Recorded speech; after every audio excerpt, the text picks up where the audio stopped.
That big cock of yours, Larry. It's on. You don't have to show the whole cock, Oh, sorry. just half a cock. Let's zoom in. Are we on? Are we live again? Oh, it says excellent. I love it. What do you know? Here I am talking about big in cock. the saddle That again. sucks. Your big cock. It's right beside me. Oops. Easy, boys. I know. I just touched your cock. what? Oops. Oh, no. What? All right. Nice. And there is actually a big cock in frame. I hope they can see that and people don't just think we're Look at Daddy perverts. and the caddy. Hey, why don't I don't know how that shit I don't works. know. We got censored already because we were talking about Larry's right.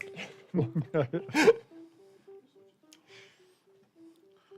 Well, hello, everybody. Welcome back Welcome to to the Outhouse Podcast, where we talk shit about shit. All kinds of shit. Pimp Daddy tonight. I love it. Look That at me, hat boy. is rocking. We got the green screen going. Check it out, y'all. I love it. We're moving up What's in the up? world. It's nice to move up in the world. I'm excited about tonight. What's crack? Got me a Throw it in stack the- of Throw it in quarters. the toilet. There's still quarters in there. Don't think I took them out. You better keep those in reach. Don't think I because saw. Got them. They right there. at just the wrong And speaking time, of which, I'll bro, be tipping your coffee over going for a quarter. You know, that's what I'm saying. Easy, killer. Okay. I'm gonna go small. 'Cause I'm gonna go look, small. I here's- don't really anticipate here's what saying it anything is, because I know bro. my brothers might show mom. You know how he's been talking about he's nothing but been watching our videos and critiquing them? He didn't realize he was watching them. You know you owe me about $2 from that last one. I do. You was throwing quarters of mine in for you cussing. All right, I'll put bills in. Some up, Because I always throw my you owe jing- me I some pay my money, jingle. boy. I pay my jingle You guys are forward. gonna have to hit the bank before you come out here. Right. Exactly. I'm You owe out me a $20 some money, roll next motherfucker. time. Right. We need to start censoring I do them that. out. There's some out there. if we need- Yeah. I don't Welcome think to we- the show. It's a damn good show. We don't have anything to follow up on this time, do we? Huh? Where we wanted to correct or fix anything Oh, or I don't anything like that. If we hurt anybody's feelings, well, Yeah. And So the what? views and opinions expressed while in the outhouse are strictly from constipation. So It's don't just shit. take it to we're heart. just cracking jokes, man. That's right. You know. Trying to be funny here. And you could choose to believe or not. And you can believe tell we're trying the to be shit we're funny. shoveling. Because look at my hat. That's some funny shit. I love it. I think it's rocking, dude. I'm about to be a single I got man. mixed feelings, man. I need to buy that. No shortcuts. So what's going on, peoples? I know Gary's out there already. What's up, Gary? I love it. People are actually tuning into the chat. That's awesome. What's with the warning sign? I see that every now and again. Warning, it's Gary. Warning. I don't know. Warning. Warning, watch what you say. Because you're You at guys the are S-bomb already at your limit. Limit. It's always there after. Well, it's more prevalent now because we've changed Figure our what it views up is. a couple of times. And now that's new. I don't know what that is. No, he just put that up. Oh, okay. No, I can't. He's just showing our bit rate. And I whatnot. got you. Okay. It's We got really a little bit wild. of different setup, y'all. We're trying to get this thing worked out, you know, Working out the bugs. doing this, doing that, I hope the volumes are moving really here, good. moving there. Yeah, the volume's looking pretty The last good. couple shows, we That's haven't not plugged in. I had it plugged into the been able stream. to really hear Alexander the Great, but tonight I hope we all can. And he's been diligent. He played the whole time, both shows the first time, and it's all original stuff. You guys been enjoying that weather? I know I have. I am, yeah. Even love though the I work sunshine. inside. I was gonna say, I was working inside today. I didn't get a chance. I enjoyed it for about, I don't know, 10 minutes while I was outside doing that thing, tightening up. I was in the window with the clients today looking at the sun. I'll be tightening up and I don't even need a wrench. Mm-hmm. Know what I'm saying? I know precisely what you're saying. I'm about to tighten up right now. Tighten in, tighten up, tighten down. My brothers couldn't make it tonight, so since you're going to be in lieu of that, we have the stand-in for all the brothers, which is the magnificent Larry, who'll be acting as Eric and Joe. Mr. Stand-in. It should be interesting because he's very level-headed, and they are too. But man, Where do they live? they live out in. I think. I got to be honest. I don't know exactly where my brother Eric is. Congratulations, Eric. He's getting ready to have his second baby. Rock and roll. And Congrats. Joe lives just a couple blocks from where I live right now, over in East Canton. We always shoot pool over at his house, and we were doing videos over there for a minute, and people were tuning in during COVID. And that's, yeah. Word, man. Yeah. So I guess we can kick off a question since we're sitting there all like, dude, now what? Talking about the weather. I'm just trying to mentally the weather we prepare can for do. Yeah. the flow of all this because we're going to end up going in the time machine. And I really liked the 70s and 80s where we're going, so I have a good memory about some of that stuff. Some of it's a little foggy, but we'll see. People was asking me, are you guys always going to talk about music? I said, hell no. We're going to talk about everything. Oh, no, we have He's some like, great things are you going to planned. talk about politics? No. Religion? No. No sex, Got sorry. a whole different channel for that shit. Yeah. We're not here to argue with people about what's right and what's wrong about that. We're just here to Right. make you laugh. We could care less. Right, and we have some really... But we are going to talk about music. We have some interesting things coming up for the Chicken Coop, which is music. Hmm. And what's Right, that Chicken band Coop that Live. we just talked to? Starlight from Akron. That's right. Motown. Motown and doo-wop. And They'll they be in are not this weekend, but the amazing. following Saturday. I know my dad loves that music. I told my mom, I was About like, 8 "You better o'clock." tell Dad to tune in." She's like, "Just don't say the F word so much." We're trying. We're trying. We got the quarter jar up here, and that was totally Tom's idea. I got to give him mad props for that. He's like, "Man, this will help." All right, let's do it. Well, what's your question? I don't know. What was the first time you caught a sexual disease? Oh, jeez. There's a... Psych, that wasn't really a question. That was just a. I'm glad because I never have, But man. you can and, like, answer you don't it if wanna- you got an answer. No, for it. but I you're mean, throwing shit. that out into the universe so hard, man. You know, and I'm about to be a single guy, and you know, I don't want to pick anything Yeah, up. I was I've been a false caged question. dog, That you was know. just a, 15 years, I'm coming out of hibernation. you But know? so like we always ask them, normal. When did you realize you love music? At what age? So probably real young, and like when I think back, like at my mom and dad's when I was that young, it was the apartment. We had the apartment across from. This is a good shout out, Roberto's, over in East Roberto. Canton, and it was one of those little cracker box apartments. And mom and dad had parties every weekend. It seemed like that second year where I became like really aware. And mom said I'd have like full blown conversations, like way younger than I should have. I'm a chatty Cathy. So they were all really intrigued by that. So I was allowed to stay up for the parties. So when Saturday Night Live came out in '75, man, I was there for all that. My dad loved Belushi. So like my dad said I had this thing, and there's a photo of it. I actually reposted on my Insta not long ago. I grabbed my little beach pail, and he's like, "Eddie, you were like an effing gargoyle. You would perch on top of that thing right in the middle of the room and watch TV."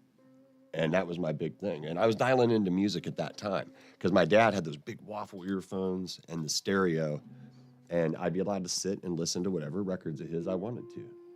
And I was really big into Black Sabbath and Alice Cooper.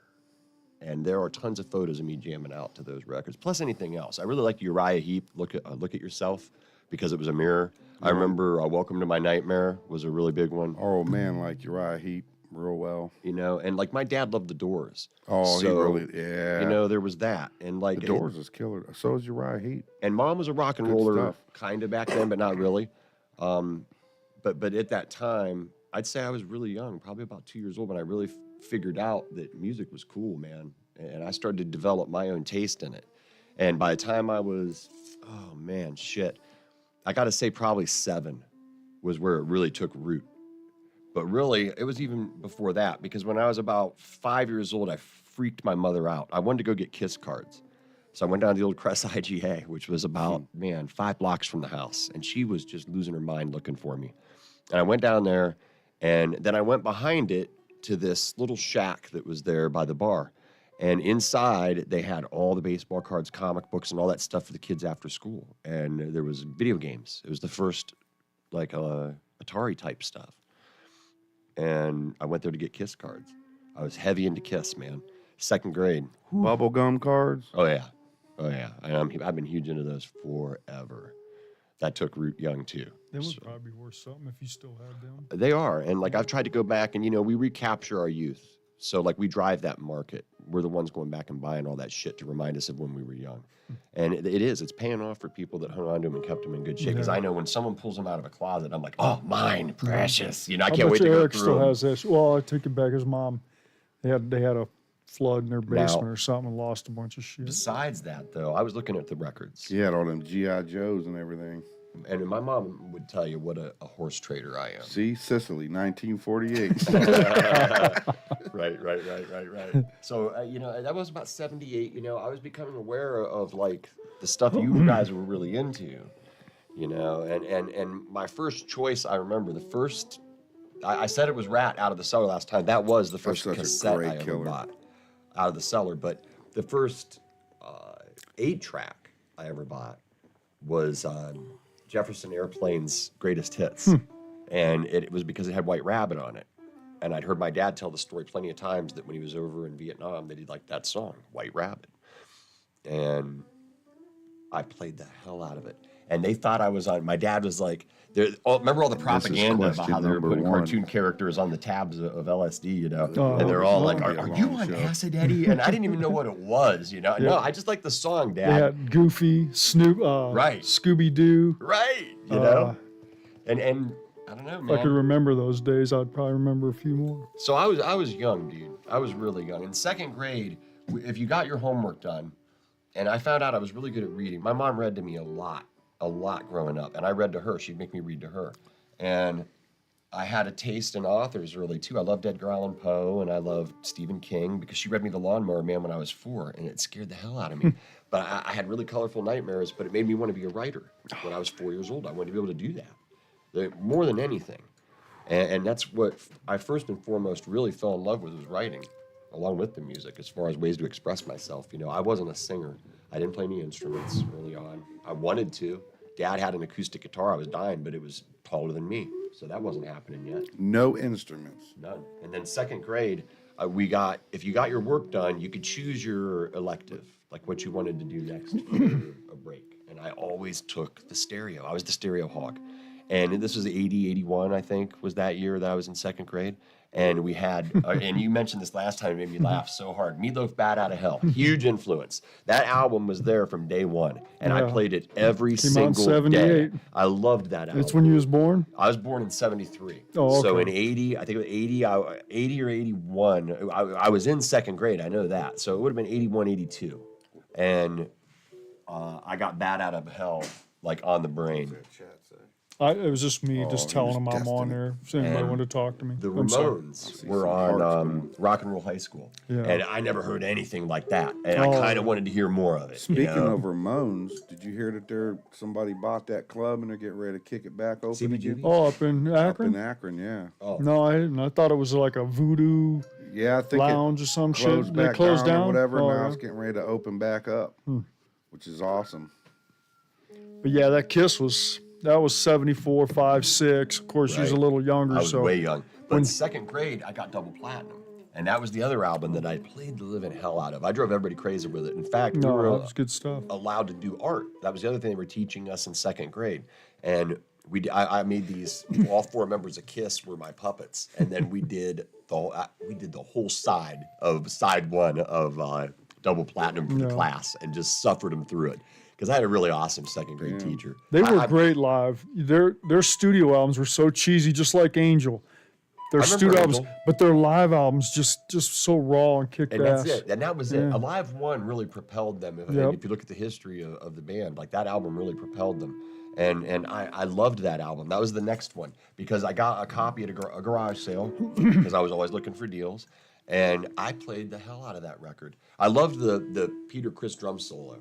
You remember that on Alive 1? Like Alive 1 was that was like going to a show. Was it really him, though? Oh, man. Right. But it The really man was. behind the curtain. And you talked about Rat, and like for me, it was about that same age that I got. Whenever Out of the Cellar came out, that would have been what, 83? I'm thinking Because I think 3 I or was, 4, I was probably. 10. Yeah, I was around 10. Was it that? Yeah. No, Because 88 was the Monsters of Right. Rock, and I thought it was maybe 3 or 4 years before that. Wasn't I feel like it was 84? out when I was that- in high school, they like did that 12th EP. grade, like 82, 83. They did that probably. EP It was of the the lady first in the time mini I skirt went down with the and checked. fishnets on and the rats running up to her crotch. Or no, There's that the crotch second again. time, I think, when he was in Baird, huh? In Baird. Maybe not. Well, we came down 2 summers, I thought, 78 and 9. But then it was a little bit of a spread. 'Cause I'm a wanted man. He didn't I move came to out Baird. I there didn't go today, down. That and was I that came was out. I 85. love that song. Yeah, that sounds about right. I think that's what it was. Google that shit, man. And that's kind of when I'd stopped liking radio because they played the heck. That's what I'm They thinking. played the 84, heck out of Round and Round, I remember. Out of the cellar. And I kind of got anti. If it We was on the actually got radio, a I didn't tech want to here hear it. tonight, Yeah. Jimmy. It just felt like it was being pushed. You know, on I me. forgot. And I just never liked that. I'd forgotten it. I was gonna. Yeah, 84. Oh, that's right. We have a tech guy. Everybody, say hi to Jimmy. Jimmy's here now, and we're in safe hands now, and we're gonna start. But I was gonna hook practicing. that other computer up so in case we had things like that video, we can boom and put it up on the screen and show. But we'll get to that on maybe the next one or Right whatever. on. But I played the heck out of that. And Kiss here we record. are, 20 And minutes $1 in, and Billion I'm Babies, still too. on the first man, question. $1 Billion Babies was awesome. Fucking guy. Which one, Bill? Oh, I love Bill. That's one of the that best album, songs. It came out in '73, which was the year I Caught was myself. born. Oh, So okay. that's a huge influence on me too, just caught because of that. myself. When I was a kid, I gravitated Look, I can talk early over, on you to can what still came go. out the year I was born. You It know, doesn't matter. I did that with baseball cards and all the other cards, comics, everything. I got real OCD about it. I think Rush came out. 74 was their first album, wasn't it? It was right Tom? around there because I had that record a lot Yeah. in people's collections, and I remember I always have to date it when I put it up on eBay. And I think you're right. I guess all that led into that second one about your families being musical, and where did that come from, huh? Well, it came from my grandfather, who played at the original Jamboree in the Hills.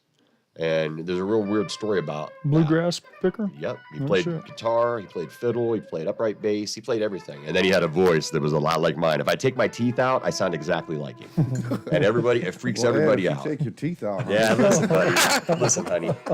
Oh, You wait can till we're stay on the tour, night. I'm not gay, but I think my boyfriend is. But he ended up coming home from that, and he was walking, and he was carrying his fiddle, I think is what he told me. And he was 13, I Chuck. think is what he told me. Oh, Chuck's texting. Go, I'm sorry. What's And up, there Chucky were baby? some jazz musicians, and he said that they were, and he told me this because I was getting the family history. I asked him. They ran him over, and they clipped him off the side of the street. Well, they were of color, and they were drinking and partying and raising hell. And they threw it in reverse and tried to run him over. And I was like, wow. I was like, you've never been a racist man, Grandpa, ever. I was like, I've never heard one racist word come out of your mouth. I was like, how? And he was like, I judge a man by the man, Eddie. He was like, if those boys would have got busted, they'd all been hanging from the trees up there by them good old boys. He's like, I wasn't saying nothing, because if I would have, a bunch of people would have died. And I got that directly from his lips. I went down and wanted to get the family history. And he was an amazing guy because at any family event, all Grandpa had to do was break out the guitar. Whoever had a guitar would come to Grandpa, and then everybody else that played guitar would gather around Grandpa, especially the good guys, because the bluegrass shit that he played is long gone. It's from the hills of West Virginia, and it's a lot of that stuff's phased out. So it's really cool when you hear it. Did you guys know Len Shryock? Is that what- Shyrick.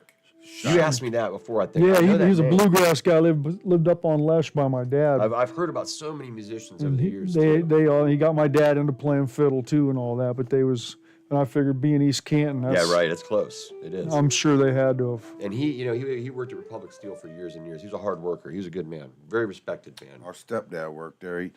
He died about 30 paces from the time clock.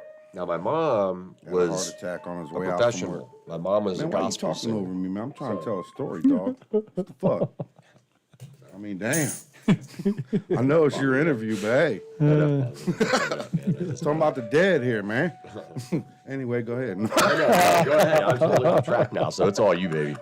I wish I could. No, I was just saying, our stepdad, man, he was coming out of work, man, and he was, like I said, about 30 On that hill, paces going from up the hill time at clock, 8th Street man. over there, Republic. Bit the dust right there. Oh wow, right Heart there a lot. attack, yep. Wow, that's dedication, right? The sad thing is he could have had the operation and fixed himself, but he was so scared because his dad, which was my step-grandpa, was the first Ohio open heart surgery patient. And they hacked him And off. they used a chainsaw that. Right. This dude, and he was Right. he was out, He of, had a out of scar, commission you for know, months. his You know whole- what I his mean? And whole he was freaking out. Like now they just go in and you're in and out and it's a done deal. But Right. he wasn't having it, man. They told him you got a year. He lived a year and a day. Well, after you or a year and a month, I mean. experience negligence, it's very hard to forget it. So like when I had my cancer surgery, before that they do the biopsy. And there was a mistake in the beginning. They asked me, you're allergic to all these meds? And they're like, 30 of them. I was like, F no, I'm not. I was like, I'm allergic to 2. And I told her what they were. And she goes, oh, there was a big mistake apparently. I'll fix it. And then I remember they hit me with the meds. I went out. And then I'm not kidding you. I woke up and he was just touching my skin with the needle that he was about to shove into my right kidney. Wow. And he goes, I said, sir, is this going to hurt? Because I just kept my composure because I always have in those situations. And he goes, nurse, your patient is awake. And he just looked like he was going to just scream at her, you know what I mean? And she came over and gave me something else, but I was awake the entire thing. It was really kind of terrifying. They took 25 clippings. I counted each one while he did it too, just so he'd remember me.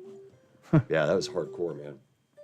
That was about a month before I went under the knife, under the robot, and they took my right kidney. And then I was in for 3 weeks after that because I almost died. Next question. Not there yet. What about formal training? No. Of any? No, I started talking Lessons, about mom. anything? Nope. I was terrified of choir because I had mom at home. And my mom is a gospel singer. And she's a professional gospel singer. Like, she was in quartets and choirs and all kinds of stuff. And she was asked to do it. So, like, I learned about music through her, watching her. If she couldn't get it right, we'll just go back to the beginning. And me and my brothers would sing with her, you know? And that's where that came from, that block, I think. Because if we sang out of key, mom would let you know. And I was always an empath. So, like, that always hurt extra bad when mom would critique me, you know what I mean? And I shut up one day after that, and I didn't sing again. Man, I can't tell you when, because I never wanted to. I kind of became anti, like, live music in a way for a minute, just because of the anxiety that it gave me in a way. I loved listening to it. I had no one. Now, when you was younger, when you was talking about it, did you, like, perform for the family in any type of way? Oh, like, I made them laugh all the time. I'm a mimic. You was a freaking comedian over here. Yes, I'm a mimic. But since I wear dentures now, it changed my palate. So it's harder to do some of that stuff. It's not as easy. But I used to do, like, Forrest Gump all the time. And I'm not doing it right now. But, like, I got to the point where I had it so good, it scared me. Right, Jenny. And then, you know, my uncle would just drive me crazy at every family function. So I went from doing just Forrest Gump to blue Forrest Gump, talking about dropping the soap and getting real X-rated with it, talking about cocks and balls and all kinds of stuff. Ooh, and and everybody would be laughing, you know. So yeah, I was doing that, but I definitely wasn't singing. I took an interest in the harmonica for a minute because my Uncle Steve played it, and he could play it very adeptly. Dad played guitar. He played religious music, but it was mom. was you in band in school or anything like that? No, we played flutophone. That's why I kind of mocked it and made a joke. But was you in a theater? Yes. He was in a theater. Listen to his later guy. on. That was junior high. 7th grade. I lived there after that. Once I had access, I wanted to take my mail there. See, man, I was dumb. If I would have known what I know now, I would have took all that shit. But I was just like, I wanted to be a rock star, man. And it's like, damn, I should have, because my buddy Dennis, he did all that. And this dude was having a ball, man. Right. Yep. And I was over there wrenching cars and auto mechanics. And this dude's over here hanging out in theater class, fucking. Well, at the same time, playing with like the girlies. I said, mom's a gospel singer. Oh, I did say that too, didn't I? So I had to go to all the church plays because I could remember lines. You know what I mean? I could run lines. I was good at it. So by the time I made it to theater, and my mom was an amazing singer. I can't stress that enough. She's a high soprano. I have an unbreakable metronome inside my head because of my mother. And I mean, people would cry. I got while one she in was my singing. head, but She it's was from that the good. washing machine.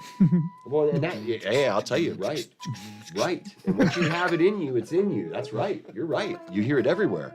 And that was a really big deal for me. But theater was It was from the thing. paddle, too. Dang. My mom had a pretty good rhythm on that bad boy. I'll tell you, I never, ever. My mom used to beat everybody's ass in the neighborhood. It didn't matter. Oh, dude, right. That's my mom. She did the dance of death with You didn't us. come around here messing around. Paddles. Stella would switches, tear your wooden ass up. spoons, whatever she Yep, could get her hands everybody. on. Chuck She was got a some of wild that woman too. sometimes. Didn't you, Chuck? Yep, Chucky got some of them ass whoopings. Oh, yeah. I was a child of the 70s, I don't know baby. though. I After always picked the thinnest switch, like he an got idiot. he got run over by a milk truck in the Yeah. driveway, and she might have had a soft spot for Chuck. bro. Wow. My cousin, yep, he got ran over, run out. Dually wheels right across his 2 years old. Wow. He wanted some Oreos, boy, and some milk. Now, I did. I was Of course, worried They had Oreos back then, but about musical Yeah, theater. they used to deliver milk. yeah, they That's how did, man. we Imagine that. They deliver you some milk and some crackers. I ain't talking about them white people. I'm talking about them little things in a package. Yeah. We should have kept that paddle though. You wasn't in band in school then, right? I got Were you in a band? I got a drum just like you. And it's funny because getting back to rap, like you said, your first show was rap that really left an imprint. Mine was that album and seeing the video for Lay It Down. When I saw that video and that album cover and the woman on that album cover, man, oh my God, I wanted to be a rock star more than anything after that. Like that was it. That's where I made my decision. That's what I want to be. And I never did really get it the way that I thought I would, you know what I mean? But I got a taste. I got a little taste, you know. It was cool. But I got a drum, just like you. And I could read just fine, but like I couldn't read music.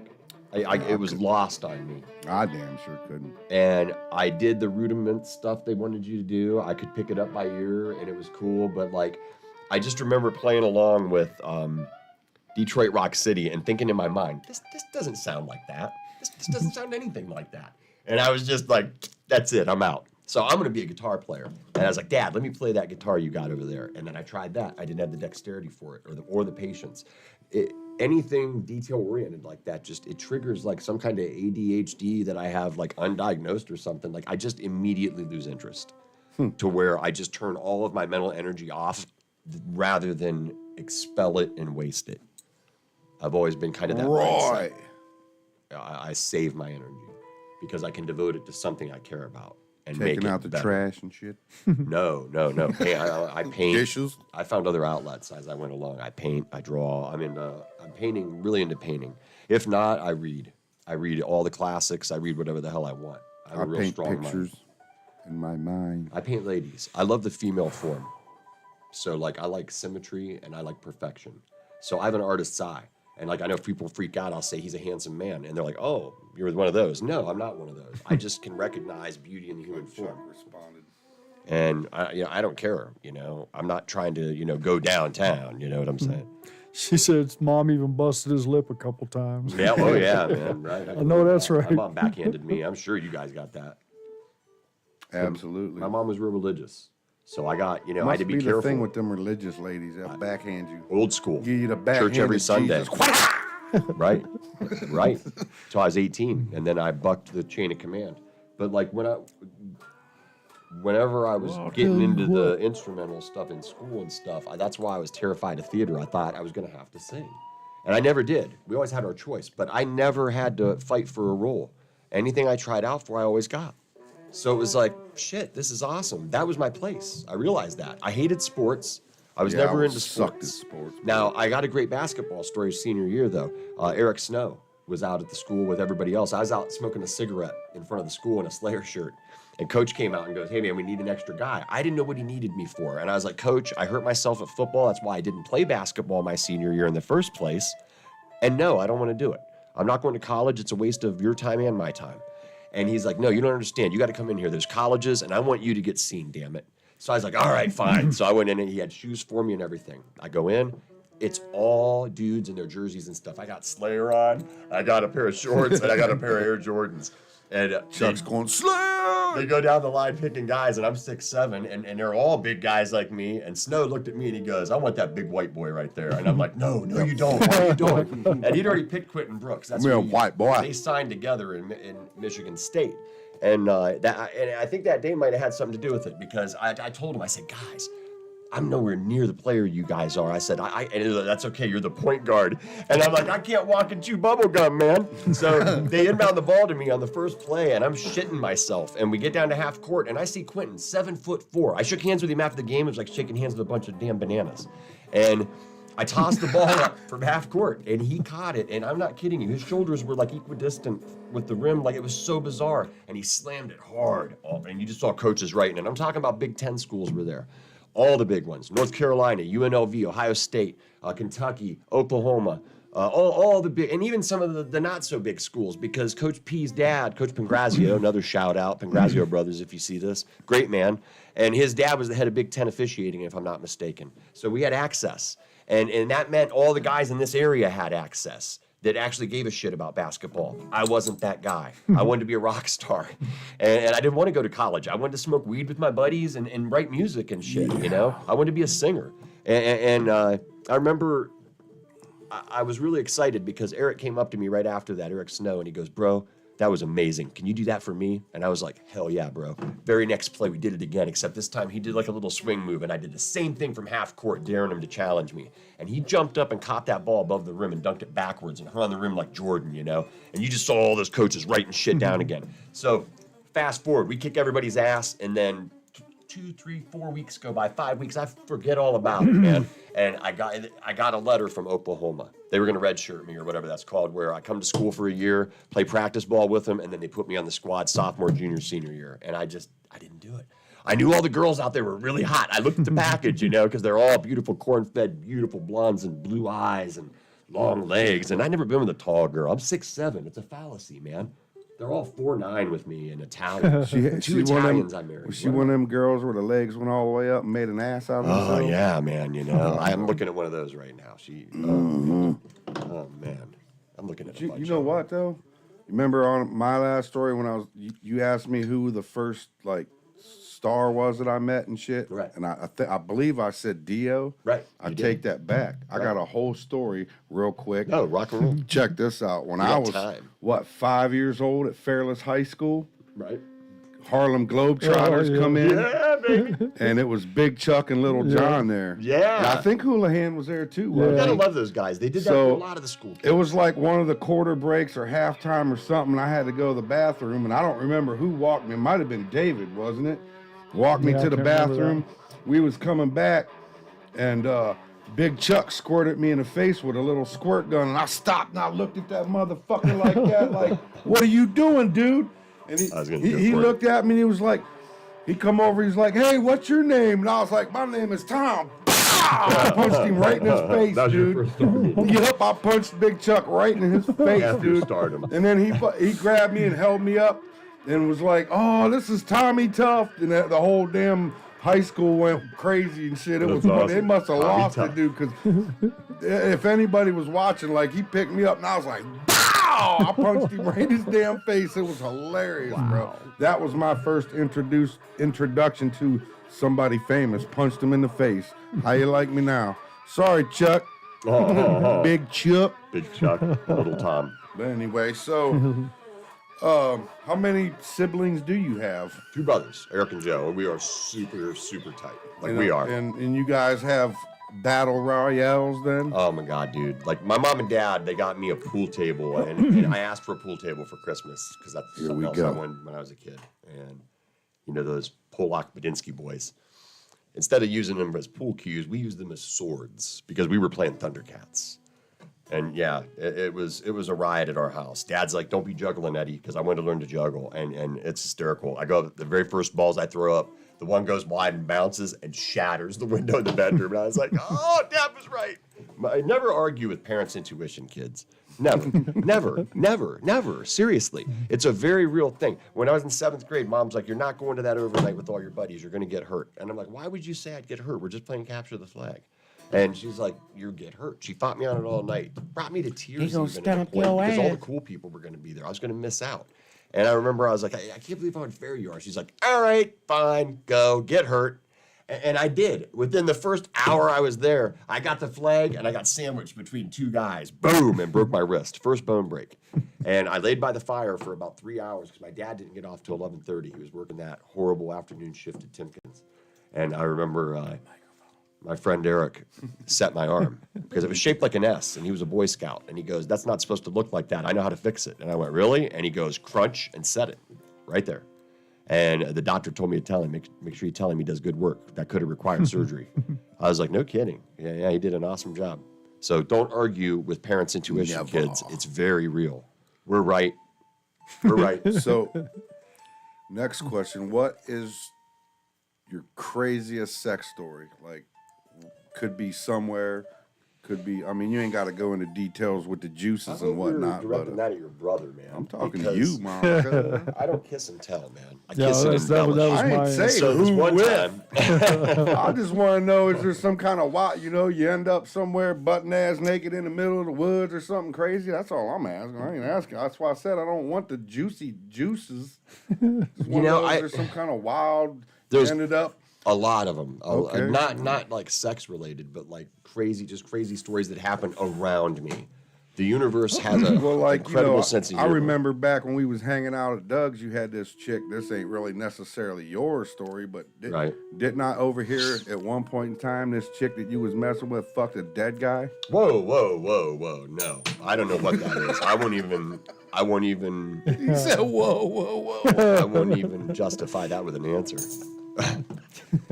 Holy shit, dude. I didn't know we were doing these questions tonight. I know there were a lot of rumors about her because she came to what she called Southern Ohio. She That's called what us I heard. I was cow just country. saying. I'm just saying, man. She called us cow country down here. She had her nose pierced, and a lot of people made fun of her for it because it was before it became like chic. And she took a lot of heat for it, I remember. But she had both her underlings under her what do you call those? Shirt puppies, I guess. I don't know. And they were both tagged too, so whatever. She was from Cleveland. And she was a pretty wild child. And she had her hair jet black, and we were really goth before goth was a thing, Again, Vampires. before it became a fashion It statement. was vampires before vampires That's right. was vampires. That's right. We were. And it was all about like anti-normalcy more than anything. It was about scaring society, giving them a shock when we went out, like this is what's possible. And I remember when I met that girl, it was really cool because I got locked out that night at our bands. We're jumping ahead here, but I don't care. We got locked out of the gig up at the Fantasy. Shout out. Still love you. And I remember we smoked a joint, and I remember I was really screwed up. I'd been drinking whiskey the whole way there. I'd been up for 4 days, and it was our last gig. And I was really upset about that because I just was. We were going somewhere, and I'll elaborate on that too. But I ended up having a come to Jesus moment, as they like to say, coming around the building with my buddy Steve, and I saw her. At the same time, we rounded the building, and I'm a romantic, I'm like, kismet. I told Steve just kind of offhandedly how beautiful the ladies in the city always are. And she was like, was that for me? When she came up to me, and she was 5'3" maybe, and gorgeous. And she had really black, curly. I love curls, real curly hair. And I said, yeah, it was beautiful. And she laughed and hugged me. So I scooped her up. She weighed 85 pounds soaking wet, and I carried her upstairs, and we were not headlining, but we were opening that night. And I walked right by the guys with her and took her over and sat her down. And I didn't know she was there for the singer of the next band. And she told me she'd feed me alcohol all night, which she did. She was good to her word. And I drank a pint of whiskey that night on stage. We had a great blowout. And at the end, I fell down on stage. And that was the only time I ever did that. I was pretty much blacked out. And Steve, when I came out, that to you. was like, Eddie, you should have done that every show, was screaming in my face, I was like, yeah, I wish I would have. And she told me, I wanted to paint our faces because we were black metal, We really were. And we didn't. And she said if we would have, it would have really made a difference. And I believe her. She really knew the scene. And a funny, weird side note on that show that I never ever told anybody, and I'll say it right now for the first time. Bertram's band, what were they called? From the Depths. From the depths. Oh, yeah. From the Depths. We practiced down at Waco School with Ton. Shout out, fellas. Wicked Lester was there. It was a great spot for musicians. Yeah, it was. And we all were buddies. And I remember he knew about the band breakup. And I was really bummed out about all of that. But their management, who got them signed with Candlelight Records, was a little lady about 4'8". And she came up to me, and I didn't have long hair. I never did. My mom wouldn't allow it, and my face doesn't have long hair apparently. And I never grew it out. I always thought it was a pain in the ass to keep it and everything else, so I never did. But this lady said, hey, Elvis, she's like, you are too clean cut for this game. Scary. She's like, I want you on our record label. She goes, that band that's playing, here all the time, From the Depths, I signed them. She goes, that girl that was playing keyboards in that other band, that's my daughter. I want you to sing in her band. And I was like, whoa, okay, now that's something to think about. Because I'd already been 86th from the other band by, funnily enough, your old drummer. And he told me I wasn't metal My enough. old singer. Because I didn't have long hair. And I was like, wow, that's funny. Okay, well, that hurts a little bit, but I saw it coming. You guys have been making waves. I say that is. It is what it is. But I never did follow through. Was Just to that throw it out there. I could have done something and I didn't. in the lines of death metal before death metal was? No, we were right there while Was it you was going singing? on. But it was early, and I would have been doing more singing, which is what I wanted to do. Because our last song was, it was called, let me think, Chasing You Through the Midnight. I was so proud of it because the first 2 chunks of verse were all me doing the crooning shit that I do now. It was my normal male man voice. And our friend that we have in common didn't want any of that. He wanted Chris Barnes for 45 minutes. He did not want me to deviate from that, and he was very vocal about that. We were using all his shit, so I had no say. I didn't have my own PA. They asked me to do that. It was funny. I was making fun of it in my car, and Steve goes, "Damn it, Eddie, you need to do that kind of music." And I'm like, "I don't like that kind of music." And he was like, "No, you need to do it." But I'd been listening to Deicide, Cannibal Corpse. I love David Vincent from Morbid Angel. You mentioned him. That's why I jumped on that. Like Covenant was a big deal because of me and Dave Hackley. So getting back to, and that's another thing as far as my early music. There was a show called Putting on the Hits. You remember that? The lip syncing show? You guys remember that in the 80s? We had Crest IGA right there. We would stand on the bridge by his creek and lip sync for tips. And we were really into all those bands we've talked about. Dokken, all of that metal from the 80s was a huge, huge part of my early iconography, man. Like, I had that shit memorized. It had to look good while we were doing it. And Dave took Gattuso's lessons every day. At noon, he'd get screamed at while his mom was grilling pork chops, making us all hungry. And she'd say, "Lesson!" And he'd have to go play guitar. For real. And he had an SG. And that's what we lip synced with. And we knew all of like Kiss Animalize. And then it turned into the shit we were really getting into in 86, which was like I was 13 and we were kind of getting beyond it, but people were still giving us money. So that kept us doing it. And we were doing like King Diamond's Them. I got into King Diamond before I got into Metallica. And David and me were really into that side of things. And we saw the video for Morbid Angel's, the song off Covenant, or the song was Covenant, I think. I forget. God of Emptiness. That's what it was. Covenant was the album. God of Emptiness was the song. And the guy morphs into a bat. Is it gone? And it's real horror. It's real horror heavy. And me and Dave were into that comic book stuff and horror and Fangoria magazine and Scream and all that stuff. And I don't know.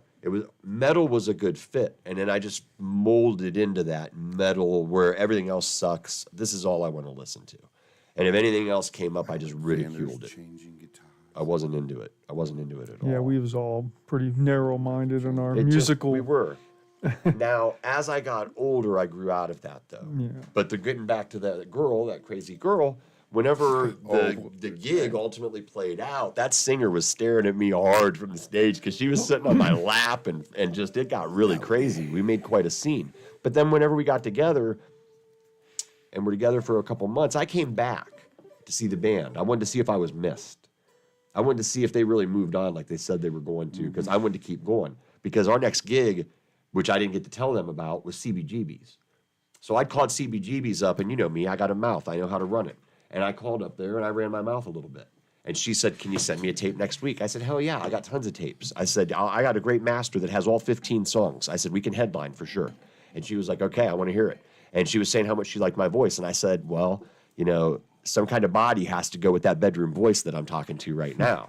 And she loved it. And we just went off on this whole side tangent that had nothing to do with the band, the show, or anything, and everything to do with what she wanted to do with me after the show at her pad. So that was kind of cool. And we had 6 weeks, and she said we'd headline. As long as the tape was in her hands within 6 weeks, she said she would put us up on whatever marquee they were using, and we were in. And I wanted to play that stage really bad because, the Talking Heads played there, and Blondie, and the Ramones, and all the, Warhol crowd, I think, and just so many people, And that's why I liked Sadie's, A lot of... Yeah, Sadie's was badass. We and played that's there something a we lot. could really get into. Okay, Speaking of Sadie Renee's, Right. here in a couple weeks, we are going to have Mike Tice and Steve Whitmer on here to talk about I some love Pantera it. I'm so excited stuff. about that, too. And that's going to come up in a minute, strangely. Yeah, Wow, synchronicity. Episode, what are we at? What episode? That'll be 5 that they're on. 6. I think. Okay, maybe 6. Because I think Dave's coming in for 5. Because we got Who's Paulie that? next, which is 4, Right, then 4. Dave on the 27th, Which Dave? who I work with. Okay, that's right. And then them guys, well, I haven't talked to him yet, but Wednesday. hopefully After. the following. That ought to be some Right. good stuff because they got to hang out with Pantera and all that shit. That's so right. They And got I some missed good it. stories. Because I thought like we're coming right up on that too. I'm so excited. Where were you at on questions? What's Oh, next? shit. We're coming up to it, really, in the timeline that is me. My brother. Name all the productions you've ever been in since you was in theater. So like, yeah, that was a big one for me because I We're almost out of questions, even though we're out, because, man, you take too long. well, I'm gonna tell you what, I got really into theater hard for 6 years, and it was a big part of who I was. I was planning on going to Hollywood when I was 18. We ain't and even halfway there, and the show's already halfway over and shit. the week I was going to go, and I wanted to pitch a story to River Phoenix about 2 brothers that go bury their dad after not seeing each other for 10 years, and it was just gonna be 2 chairs on a stage in Broadway. And I'd heard he had drug problems, and he was a huge influence on me. And I got it, like, again, I got a big mouth. I was just going to go out there and pitch the bitch because I knew he hung out at Johnny Depp's Viper Room, and there were photos. And I was like, you know what? I'm going to find out if this substance abuse problem is really what they're leading in the tabloids. And I'm going to take him to New York, and we're going to do live theater together because he's a great actor, man, and he was method, and I'm method. So why not? We'll just get into character on the long drive to New York, and we'll stay in character the whole time we're there. And he would have totally been into it. So fast forward, we get to the real time. 3 days before Halloween, 1993, I let my uncle and my mother and all those that love me, because we let those people have the most control in our lives, talk me out of it. I only had $850. They made me see the darker side, and they convinced me not to go. Now, had I gone, I would have got there on Thursday. A full day before he supposedly OD'd. And if you ask me, he was just murdered on Halloween by someone, and that remains to be seen. Because the levels, I don't know, I'm Sounds just throwing that sacrificial out to there. me. That's right, I don't care, and I don't care. He was a true artist, and I don't know, man. There's just something that stinks about that to me, and it always has. Because it really altered the course of my life in a way. That whole decision and everything after, it really did. I decided I wanted to be a writer, full-time, and pursue music as a maybe. Maybe it'll turn into something. And it did. It turned into the band at that time. And then we were getting the Sadies. So what was after that? I loved theater, yes. Musical influence. Productions, I was only in 4 yeah. big ones. I was in juvie. I had like 4 pages of dialogue that I had to memorize and do it in front of a sold-out crowd, and it was scary. I had an anxiety attack walking up to the school because I kept telling myself, like every actor fart? does, right, you're going to fart, you're going to forget your lines, you're going to do something stupid, a booger's going to fly out of your nose, something's going to fly out of your mouth and distract everyone, and it was a hardcore drama about Or you juvenile got a buddy delinquents. putting a booger in your coffee. And let me tell you something. I sold it because I'd never driven a car. I was 15 years old. And the character I played was a guy who stole a car as a juvenile, and he had to describe the situation. And I'd never been behind the wheel yet, other than to just joke around when I was a kid. So I really had to sell it. Apparently I did. I got really nice reviews from the colleges and stuff. And that was as a sophomore. I think I was a sophomore. Maybe I was maybe a freshman. That was a real good role for me as someone young. I was a freshman. I was in the best Christmas pageant ever as the older brother who had like a lot of meaty lines all throughout it. And I kind of found out I could take over the scene. That's when I figured out that's what I wanted to do too. Because it was a kind of serious moment, and I'm up there stabbing the manger and making the wise men laugh. And you know, and the teachers lose. Exactly. I was that Stabbing guy. Baby Jesus. Oh my God. And I would make faces. Could you imagine? You know, rat faces, if I call the them. regular people would have seen that? Like regular Oh, back in the Christians, day. they Oh would've- my goodness. Right. They But would've this is took you and pre-production. burnt you in the This back of isn't the during the church, bro. production. They'd have But set you that's on the fire. thing. I would do this stuff on the lead up during rehearsal, and then the night of the show, you better not look me in the eyes because I might look at that thing a certain way, and you're just going to break character and start laughing. That's why I kind of did it. I signed up in the lighting booth, the original cast, and it was when I was in 7th grade. Everybody I remembered working with that left a mark on me anyway, and they were all in it throughout. I was a 12-year club. I was there the whole 12 years. Sinister some bitch you. I loved it, Speaking dude. of- I did. Tell me, my sister said he looks like Jafar. I'll take it. I'll take it. And if you go to my Facebook, you'll see the picture of him with the scepter, the skull scepter. Oh, Lord, that's going to hound me now. Jafar with his snake That'll bring scepter. some great press for me. Yeah. It's great. Well, Everybody speaking be of, like- this guy, the first time he comes into my house with everybody here, he kicks the door open, comes in, "Hello, Satan!" Starts throwing cards around everybody, and the whole freaking house is freaking out. I was mocking it. Well, I understand, Because but of all the here's shit I was what I'm taking, you know what I mean? It was here's what a I'm joke. getting at. I realized that, but everybody else freaked out and thought you was some sort of devil. Right. or I didn't know that part. Which is right, where right. I'm getting at. This is part of my question is, I know you have dabbled in the dark side a little bit, but I jumped in head first. I was a Thelemite. so with that being said, you dumped in, you did, but now you're obviously on the good side. I'm a light worker, yes. There's black pieces and white pieces. I'm definitely a white piece. I'm in a brotherhood now. No, I'm not a Freemason. Wasn't going to go there with Okay, it, but well, I'm just saying, I know, because these things come up and I see kind of the direction we're going. So, well, I was just, basically what my question was is, what's your interpretation on this whole good and evil, basically? Oh, there's good and evil. There is, period. Well, we know that, but I mean, I guess I don't know what I mean. I need more direct question than that. Like, you can ask me, I'll That's answer pretty you vague. directly. It's kind of vague. I don't know what direction you want me to go with that. I had a thought, but then I lost track of that. I mean, guess. I got into Crowley about the time we got into Doug's. That was after the band broke up. I came back down here with that groupie. I was living in Alliance, and I met Satan John.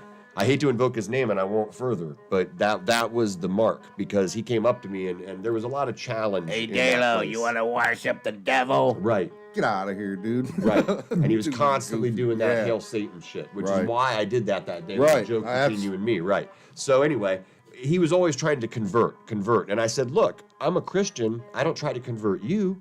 So why do you feel the need to do it to me? I give you respect. Keep your distance. But he never ever did. Yeah, he was a he was douche. very pushy that way with me. He wanted me to be. He was like the Jehovah Witnesses of Satan. Absolutely, bro. We are on page. with Door that. knocking Satan worshipers. And he was a very Oh, shit. intense guy. You got to understand, the energy we came into was very dark down there. at Yeah, that it was time. Because,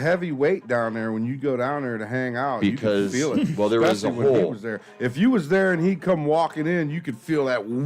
Yes, and there was a darkness come in there. with him. It There was really a darkness, and I don't want to invoke further. Yeah, So yeah, anyway, he gave me a book, Diary of a Drug Fiend by Aleister Crowley, because he heard me talking about how I had an interest, and I read it and I loved it. Do what thou wilt shall be the whole of the law. Well, we're kind of living that right now, and I loved it.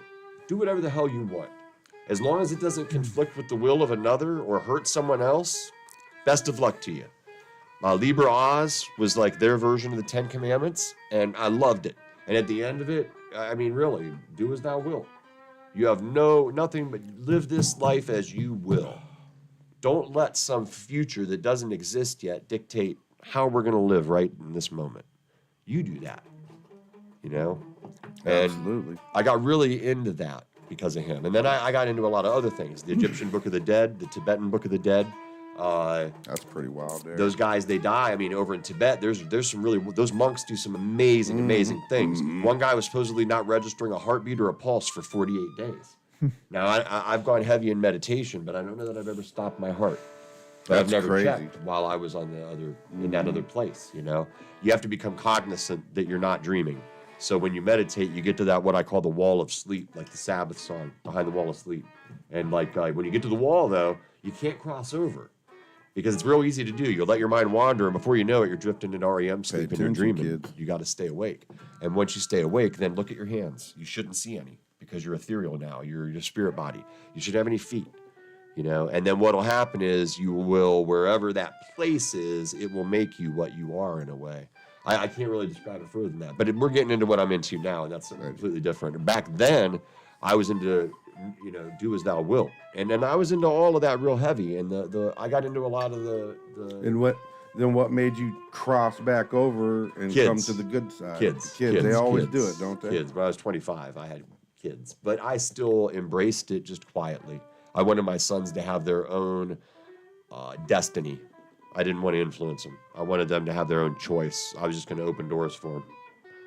But it worked. Eddie said dad on day 4, and like that was awesome. Day 4 home, so he was actually 9 days old, I think. And my first wife witnessed it. He actually did a push-up and did it too, which was amazing. They're not supposed to do that for months. He was the firstborn, though, and they're usually the strongest out of the lot when you have kids, it seems. At least that's been my experience. But when we go back to that time, we kind of glossed over Sadie's, and you guys were at Sadie's a lot, and I probably saw you out there because I was sneaking in out there. I know they did a good job Pat, our guitar player from Gas, Pat, he lived out there. And Pat scared me, because I always called him Ogre in my mind because he'd come ripping up in this white van and scare the shit out of me. He'd park right beside me, and I was trying to sneak in, you know what I mean? So I got smart with Pat, and it's funny. I don't think I've ever even told him this.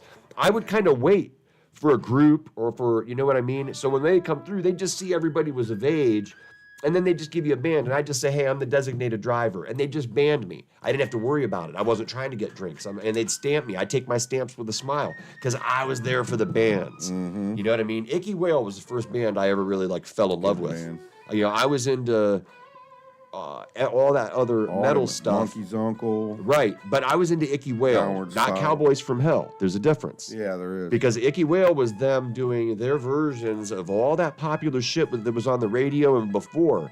And like they did a version of Black Eyed Blonde by Red Hot Chili Peppers that was effing killer, if I'm not mistaken. It was them that did it. Yeah, I like it.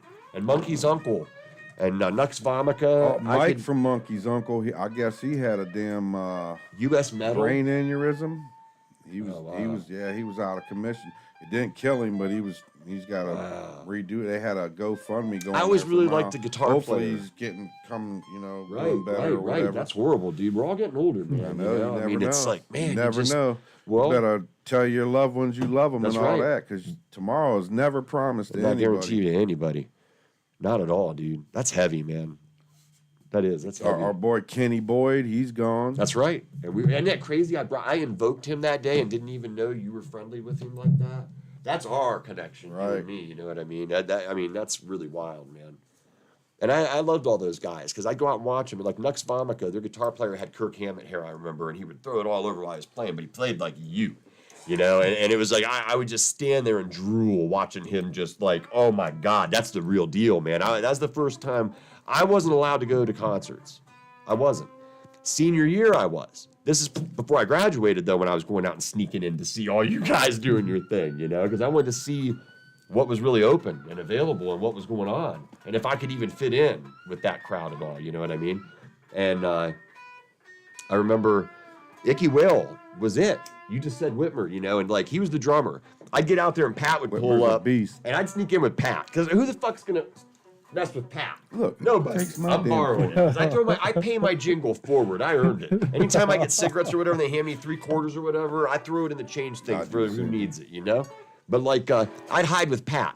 Pat had a big shadow, just like me. I just kind of hide it behind his and go right in sometimes, And he'd get there early like me, because like me, he loved the music. And everybody called him that Black Sabbath guy because he'd come up Pat roaring, Sabbath. listening to Sabbath, right? Pat And back Sabbath. then his hair was jet black, and he had, Yep, I remember he had curly. a mustache, and sometimes, and he was He a looked- scary looking dude, man. Not the kind of dude you want to mess He was a around with. monster, man. Right. He was a damn gorilla. And he always wore those shirts with the sleeves freaking chopped off, man. Sasquatch. Big guy. Right. It's so funny now. I come down here and I didn't even recognize him when I threw those cards in front of him. He thought they were tarot, but I use divination. There's a difference. I use tarot for left-hand power. See what I did there? I did. But anyway, I was more laughing about what you did than what you said. but I loved going in there, and Pat and me always sat by each other because I had a spot in the middle, which is the best seat in the house. I'd put my shit there. I'd go up front if it was a band I liked, and then I'd just come back to my cigarettes and shit because no one ever messed with your stuff at Sadie's. The people were pretty respectful in that crowd, I gotta say. I don't have very many negative stories about that place. But I remember, sorry, you Go played ahead. out there a lot. No, go ahead. I was gonna say the only negative story is Pat's buddy. Well, Pat was really good friends with him. Tim, the sound man, he was the last dude that got nailed by that Craigslist Killer. That's right. And I Rest saw his him. soul, Tim. Oh man, Pat and me were talking about that too. That I shit set was up that crazy, show with man. Doug there through him, you know, and it Tim was a was real. awesome. He was great. He There was a worked lot with of the dudes that bands, didn't you like know. him. It's because you went in there and tried to tell him how to do his How to job. do his job. That's right. If you let him do you, as you'd like to say, holy hell, man, he would make you sound like great. I'd always be like, Tim, turn them fucking monitors down, man. Right. Man, like Mikey, he was like, man, that fucking guy don't ever give me good monitors. That's because you go in there and bitch at him every time, dude. See? Well, and there was a story behind that. If you will, you know, Mike Tice came in the one day, and it was during our show. And I was like, I saw him, and I went, yo, Icky Whale. I called him out, because it was before Cowboys from Hell. This was after. And he looked up. I knew it would get his attention. It worked like a charm. I said, hey, we're getting ready to do a really cool song. I'm going to send it out to you, bro. I was like, you're the reason I'm on this side of the stage right now. Our friend we have in common had an absolute, what would I call it? A shit fit. Because I called out someone and didn't run it by him first. And it happened to be Mike. How crazy is that? Again, the universe, dude. But like, I partied with their drummer. I thought it was really funny my senior year after I kind of had become acquainted with the scene. They kind of knew me. I was there all the time when they played. I was always in the front row. I was always bobbing my head and singing along. And I loved the drummer on top of the guitars, which was my first love. I wanted to be a drummer too, real bad in the beginning. And I remember he was the best drummer in the scene because I saw everybody. And I saw him regularly. And no one was coming to the level he was going to. Whitmer was still growing ahead of everybody. And I couldn't wait to see what they did if they started doing original songs. Because that's what I wanted to see next. Because that cover shit was on its way out in a way.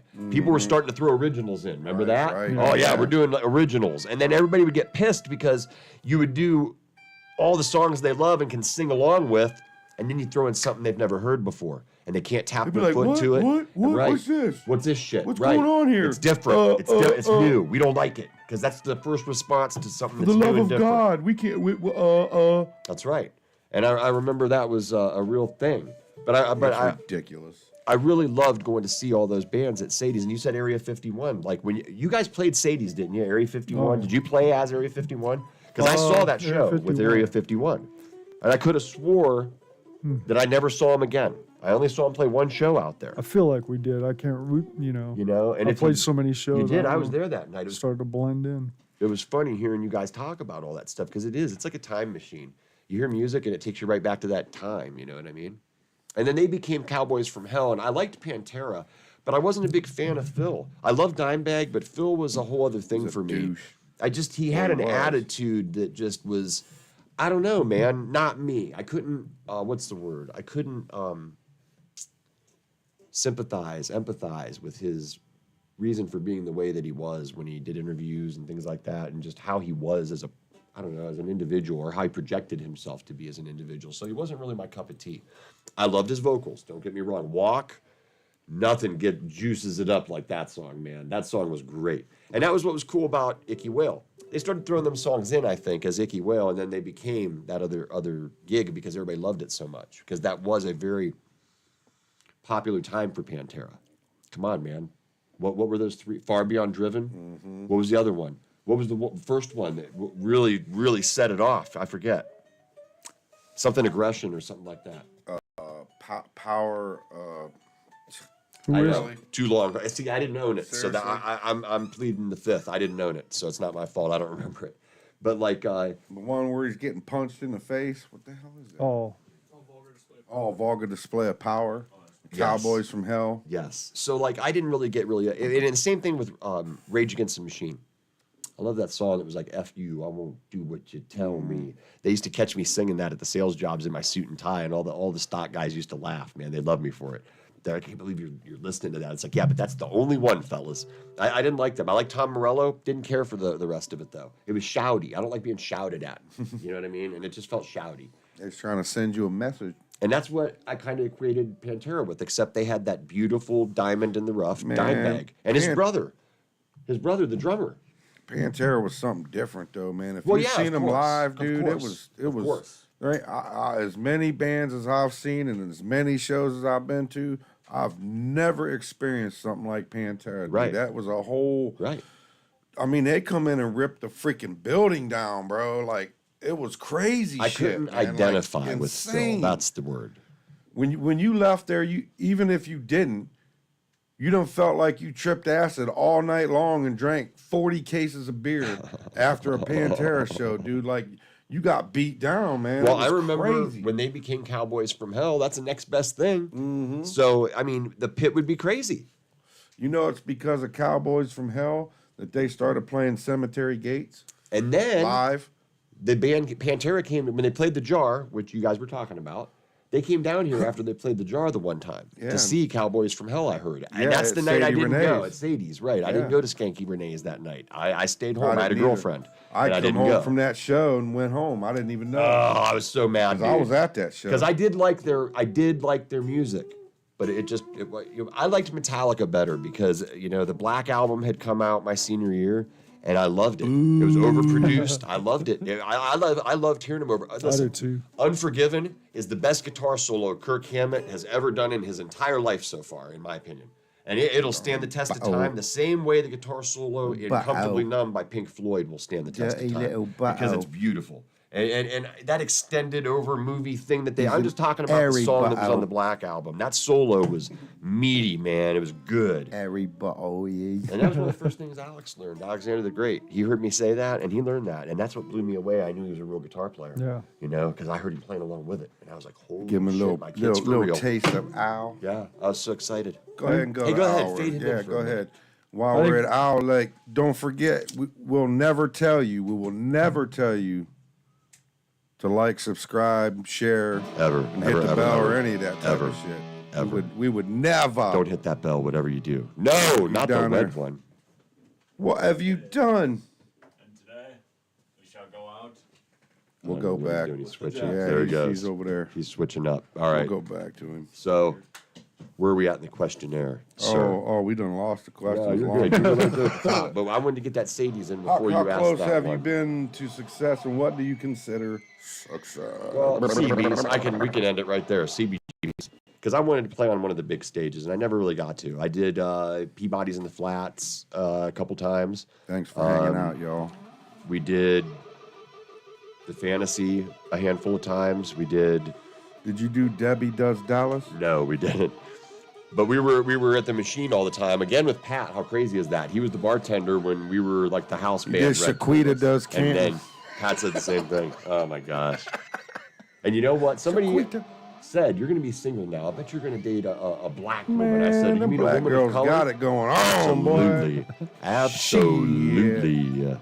You know, I don't have any problem with any lady. I just love ladies.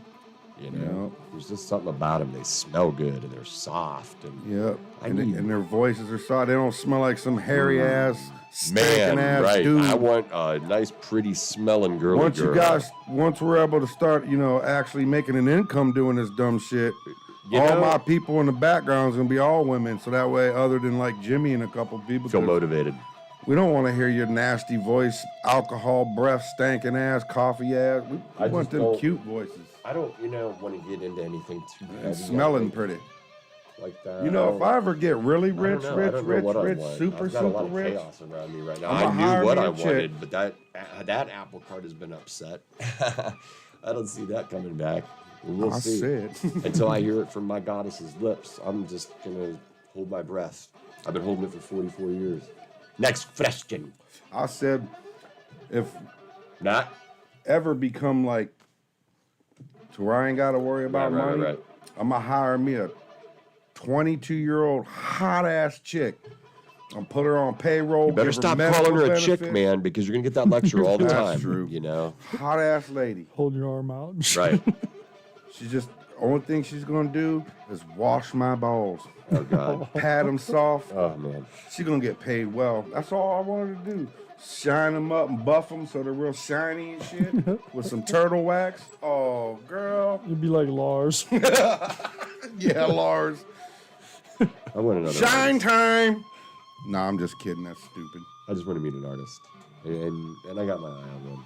Next I question. scrub my own balls. I wouldn't want nobody to touch them things. I don't know. Success is money related. You're right, It's and that's coming. disgusting. We're gonna go from light to Disgusting. limelight, whether it be with this or something else. We're on our road now, and I've been on my road for a minute, and it's just a matter of time now. Viral things being what they are, it's easy to be an overnight sensation. You It's have whether a or not you favorite can sustain instrument it. or anything? Guitar, Always been guitar. Steve Vai, Joe Satriani, Oh, yeah. Frank Zappa, Randy Rhoads. Randy Rhoads, Chuck said something about Randy earlier over there. Eddie Van Yeah, you're Halen. supposed to be keeping up. I you know. kind of am, but I mean, you're telling, but we don't know what's going on. Eddie Van We Halen was say, Eddie Van Halen was a huge hey, one on thanks me. for checking us out, everybody. Because 1984 came out, and that was a big one. And that's when Good you were album. talking. You're talking about the whole evil good stuff. I'd had dreams where I had like what do they call that? Deja vu. So like I had this dream. I was wearing my 1984 shirt with David Lee Roth doing that kick that everybody was so enamored with, and I was fishing with my best friend Kenny Baldwin, and he hooked his finger and blood went everywhere, and I had it on my shirt because I helped him. And then I heard my brother, he hooked his finger because I heard my brother yell. My brother startled us, and he said, Ed, time for dinner, because my mom was always, you got to be at the dinner table. We ate as a family. And, yeah, fish hook. And I'm not kidding you, like 3 days later, man, got that a fish happened hook story. verbatim. I had that shirt on. It was exactly like the dream. It was the first time that ever, like I was cognizant that it was taking place. And I was having a moment of some kind. Deja vu is just a word we use to describe a power that we all have. It's just a way of making the unexplainable explainable to a way that another mind, not your own, can understand. I guess what I was trying to say earlier about the good and evil thing is most people look at you and think you're some sinister dude when really you're not. It's is what repellent. My point It's was. repellent. You're the opposite Yeah. of what really most people think you are. Exactly. Is what I was getting at. I just Exactly. got lost in the shuffle of conversation. So just to Exactly. make that it's clear. intimidating. It is. I'm 6'7", and know what I I do mean? look like That's what I was very getting at Luciferian. I don't mind that, and it does its job. Most people stay at bay unless they're intrigued by what I have to say. But most of the time, I do let the animal attraction go. I mean, if I'm wearing lighter clothing and stuff like that, I do draw people in. It's weird. And fish hook story, when we was little, it was me, my cousin Kenny, and a couple neighbors up the road, Fred and Keith and Uncle Teddy. We was down at Martindale fishing in the creek, and Freddie Lord took his pole back like that and was like, "Whoosh!" And he was like, Kenny screaming his head off. "Ah! Ah! Ah!" We turn and look, and he's got his freaking eye. He got his eyelid. Got his top eyelid. with the fish hook. He's yanking on it, wondering why his shit ain't was catching. That hurts. Freddie did that to Kenny. Kenny who? Wow. Kenny Philibom. Oh. When we was we was probably like 14, No 13 shit. years old, man. Thank you. He yanked that sucker. Oh, my I can't God. believe he didn't either rip the hook through his eyelid or rip his damn eyelid off Right. and shit. And then, meanwhile, while he's screaming, he had to, cut the hook. You know what I mean? Because you couldn't go backwards and shit. We was down there trying to catch some carp, but I was like, oh, I'll never forget that. That was crazy shit. He just happened to have been standing behind him when he cast it and went out. Boy, it was like wham! I did that I too. can't believe it didn't catch his eyeball, man. That shit Well, was I did that to a guy one Took that time. out He of comes the movie. sneaking up behind us, but I hooked him in the back. Yeah, see, that was mine. I was 10 years old and exploded the bobber on his back, though. I threw it hard, too, man. That hook was way too big for what we were fishing for, and that bobber was even bigger. It exploded, and he screamed, just like you said. Rah! But the hook set. I got him right in the shoulder blade, too. I had him hooked good. I was reeling his ass in. I was That 10. shit- He was screaming. boy, He'd been that drinking. shit He wasn't a happy camper. Yeah. Yeah, that wasn't a good night. Actually, it wasn't that bad, though. I think we drank some Mad Dog 2020 that night, experimenting. Me and my buddy Mike Clapper. I see you out there. Not the other Mike Clapper, the first Mike I hung out with. Didn't you have a special nickname for a special somebody or something? Who, me? We was gonna shout out to. I don't yeah. remember. Short stack or something like Yeah. that. Shortcuts. Ain't no shortcuts on Yeah, this show. shortcut. That's what it was. Oh, shortcut. What's up, shortcut? You know you're watching. They're all watching. All right, so what's You the know next you are. question, Tom? There ain't no more. That was it. Psych. Yeah. Well, fuck, we get through the questions, we'll never get the show ending. But how'd you become a singer? Chuck says we did play at Sadie's. Yeah. Was that the Area 51 thing? Yeah, I was there, that's when guys. I was in a couple bands with Chuck, but I don't think the other ones played out. I don't remember. That's awesome. But Area 51 You know played what, out quite a maybe- bit. You know, I might even have pictures of that actually. Oh my God, that'd be Because awesome. I if think I was standing the in crowd, that too. playing. Oh wow. I think I do got some. I'll have to dig. I might have pictures of I that loved Sadie's, action. man. I did. I loved that place. And playing there, I really loved it when I was on that stage for the first time because Tim gave us great sound. I kissed his ass before we went on that stage talking about how excited I was, and he made me sound like a star that night, man. Loved it. And we didn't get a recording of it that night. I wish we would have. You became a singer, or you still rambling on about this other stuff? Who? You. You already asked me. I became a singer by joking around in the car with the guys in the band, making fun of the deicide they were playing. I just started like rah, rah, rah, doing that stuff. You did a yabba dabba dooski. I'm telling you what, man. They asked me to do it, and I said yes. And then it was funny. We all took some acid that weekend, and I had to tell the singer he was out and I was in. They said that was my first job as the front man of the band. So I did, and it was funny because he left the hotel where we were tripping at, and he was walking over the hill as the sun was going down. And in my mind's eye, while this acid is raging, all I could hear was the theme song from The Incredible Hulk. And it's exactly what it looked like, too, with the sun going down and everything. Remember that show, The Hulk, how he always walked away all sad at the end? That was totally it. And, like, I don't know. I let him know he was out, but I did it nicely. And I said, actually, I'd like to keep you in, Josh, but they said it's going to be a problem. And I don't think it will be. We go back to kindergarten together. You just got to get used to, I don't know, not having the spotlight on you. I know that's what you were doing it for, but him and I took special, and here, you don't know this. Okay, so they were in a band, Brian, Mike, and Brian, Mike, and Josh. Me, I know. What was Mikey's band called? Discord. So Joshua played, he fronted and played guitar. I knew that's what it was. This is actually really kind of cool, and this left a bitter taste in my mouth and why I didn't actually jump right into the scene then. He was having trouble with the cadence. He couldn't, because of the way that the lead was written, they couldn't cram the lyrics in. And I laughed, because while he was doing it, I was already putting lyrics to it. Because, like I said, I'm a writer first. And I said, look, if I do this for you, look at here, boy. You promise me, you'll just give me a liner note that says, I wrote this song. That's all I ask. And I'll write all the lyrics for you. And he goes, deal. And he shook hands with me. The song was called Beg of Thee. It ended up on their EP. Everybody had a shit fit about how cool it was. I remember Arnie, I hope you're watching. He said that it was the best song on the album, I remember, to my buddies. And I was like, that's awesome. Arnie's over there, not over here. So, okay, Arnie, sorry. I keep pointing over here. That's right, because that's when I see it. But Arnie, I hope you're watching, brother. He said it was awesome. And I never did get that liner note. And Josh took a lot of bows for that. And I heard a lot of people say they liked that song. And it just always kind of hurt my feelings. It felt like I was being excluded because I didn't have long hair. You know what I mean? I didn't fit the composite. And it was like, F you, you know? I could write better than you could. Oh, my God. It just really drove me crazy with him. And so when I got the chance to tell him he was out, it felt good. It did. And that's how I got in. And that was it. Everything fell apart with our friendship after that, and he moved to Tennessee, and I haven't seen him since. I take that back. He came and saw me after my first son was born. I haven't seen him since. So Gary says he's got a couple of hot chicks that would walk around in bikinis around us if we want something like that. I like that idea. I want him to sit on my lap, too. We got a green screen. We can put anything we want, but I want him to sit on my lap like when I work out. He can show up in a thong and dance around for a few laps. Now, that's camera worthy there. If you show up in a thong, bro, you got camera time. Dirty dog. Dirty dog. Nobody wants to see it, but everybody will watch it. Yeah, that's right. I'm a dirty dog. You can't take that back either once you see it. Dirty dog. Was you singing your boot song? No, I wasn't. I said I'm a dirty dog. Oh, yeah. I'm single now, man, at 50. Then Gary says he remembers us playing at Sadie's, the Area 51. Yeah. But we also remember that, what was that one? Wigglestock. That was Gary's birthday, wasn't it? Yeah, it was behind Gary's house. Oh, in shit. Martindale. Was that? Or Spangler. Was though. that Area 51? No, that was a little crazy. Well, that was you guys. Yeah, with but I played. the Motley Crue band with Paul and Mikey and all them. And I played with somebody. Right.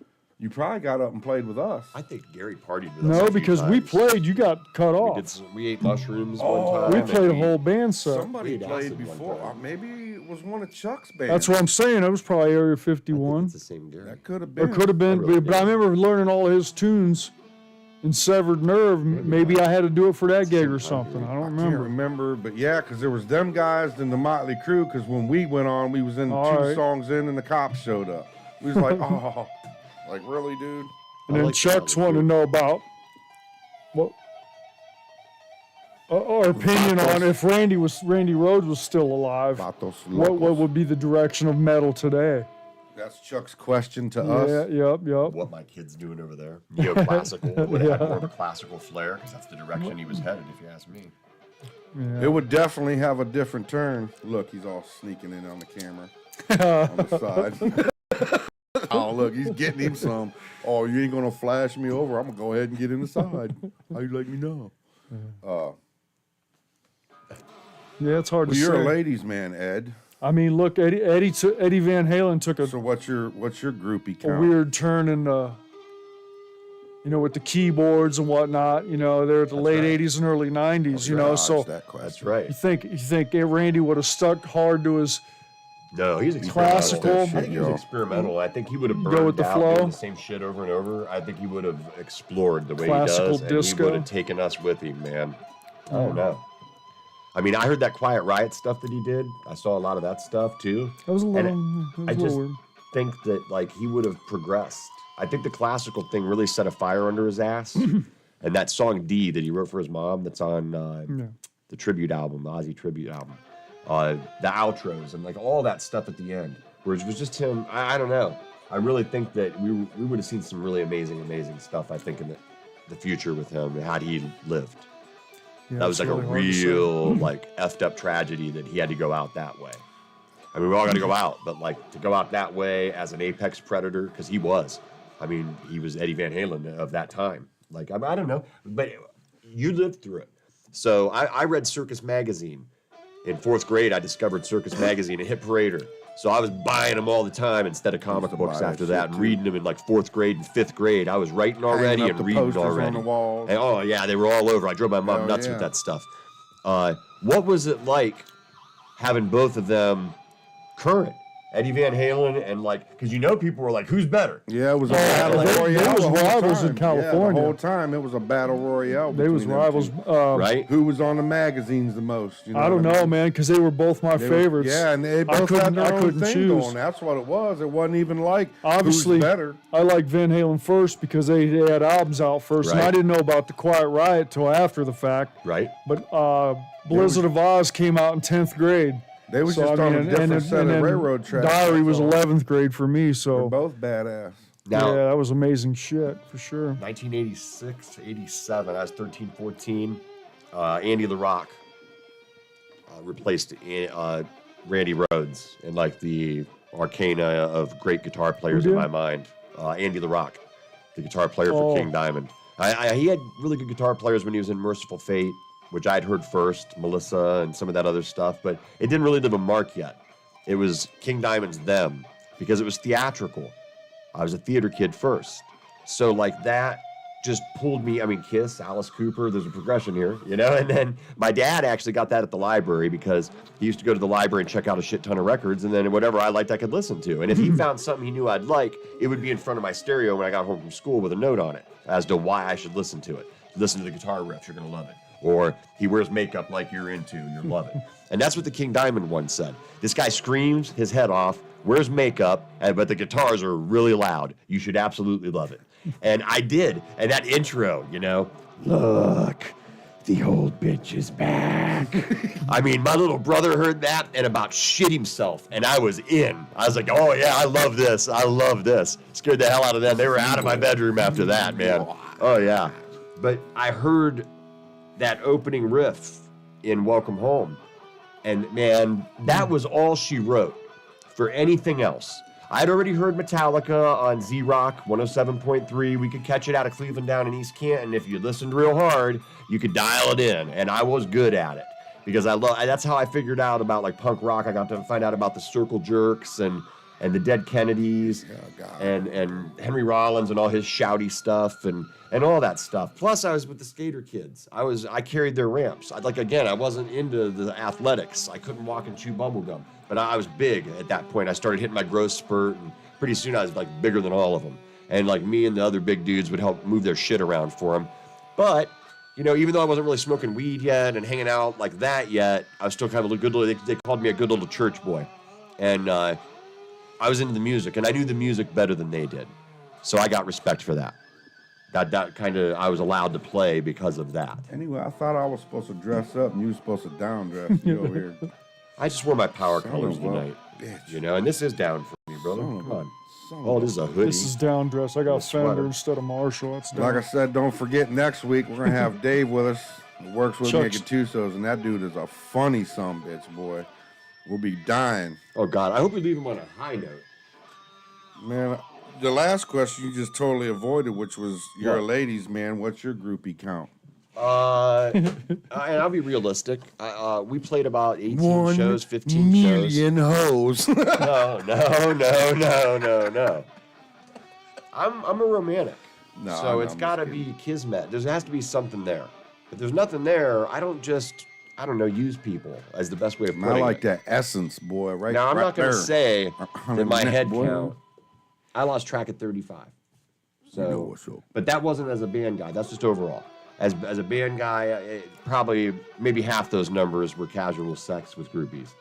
Maybe. I'd say less than that even, actually. Because I don't just roll the dice like that, man. Oh, yeah, you Like I gotta said, I'm a watch, man. romantic, It's- you know, and like, I don't know. And that number does seem extreme, but I'm counting things that aren't sex, too. I'm After just that, counting their AIDS intimacy. come out, boy, you couldn't be fucking around like that shit no more, boy. And that's it. But that's over a 50 year Go ahead, span. I'd 'cause say I was that, joking, but that's not a bad number, I guess. By getting there. today's standards, you know, I don't know. I don't that's care. the F jar, y'all. Every It's maybe time we what I drop am the today. F bomb. So if you ever a guest on the show, you better bring quarters if you be dropping them F bomb, because we're gonna donate that to some good charity. Something. Chuck says it was Area 51 at Wigglesstock. So I think the thing's behind pretty far on. By the time Yeah. they hear what we say and they Yeah, it's write, probably got a and then little by the bit time I behind. look over and see it, we're 5-10 minutes past. It's about 10 seconds, and Larry's about 45. exactly. I know it looks good. I mean, seeing the thing in the back, it does. It drugs, looks good. drugs, drugs, Oh, drugs, man. drugs. Yeah, You ever it's do a any? fun one, a ton.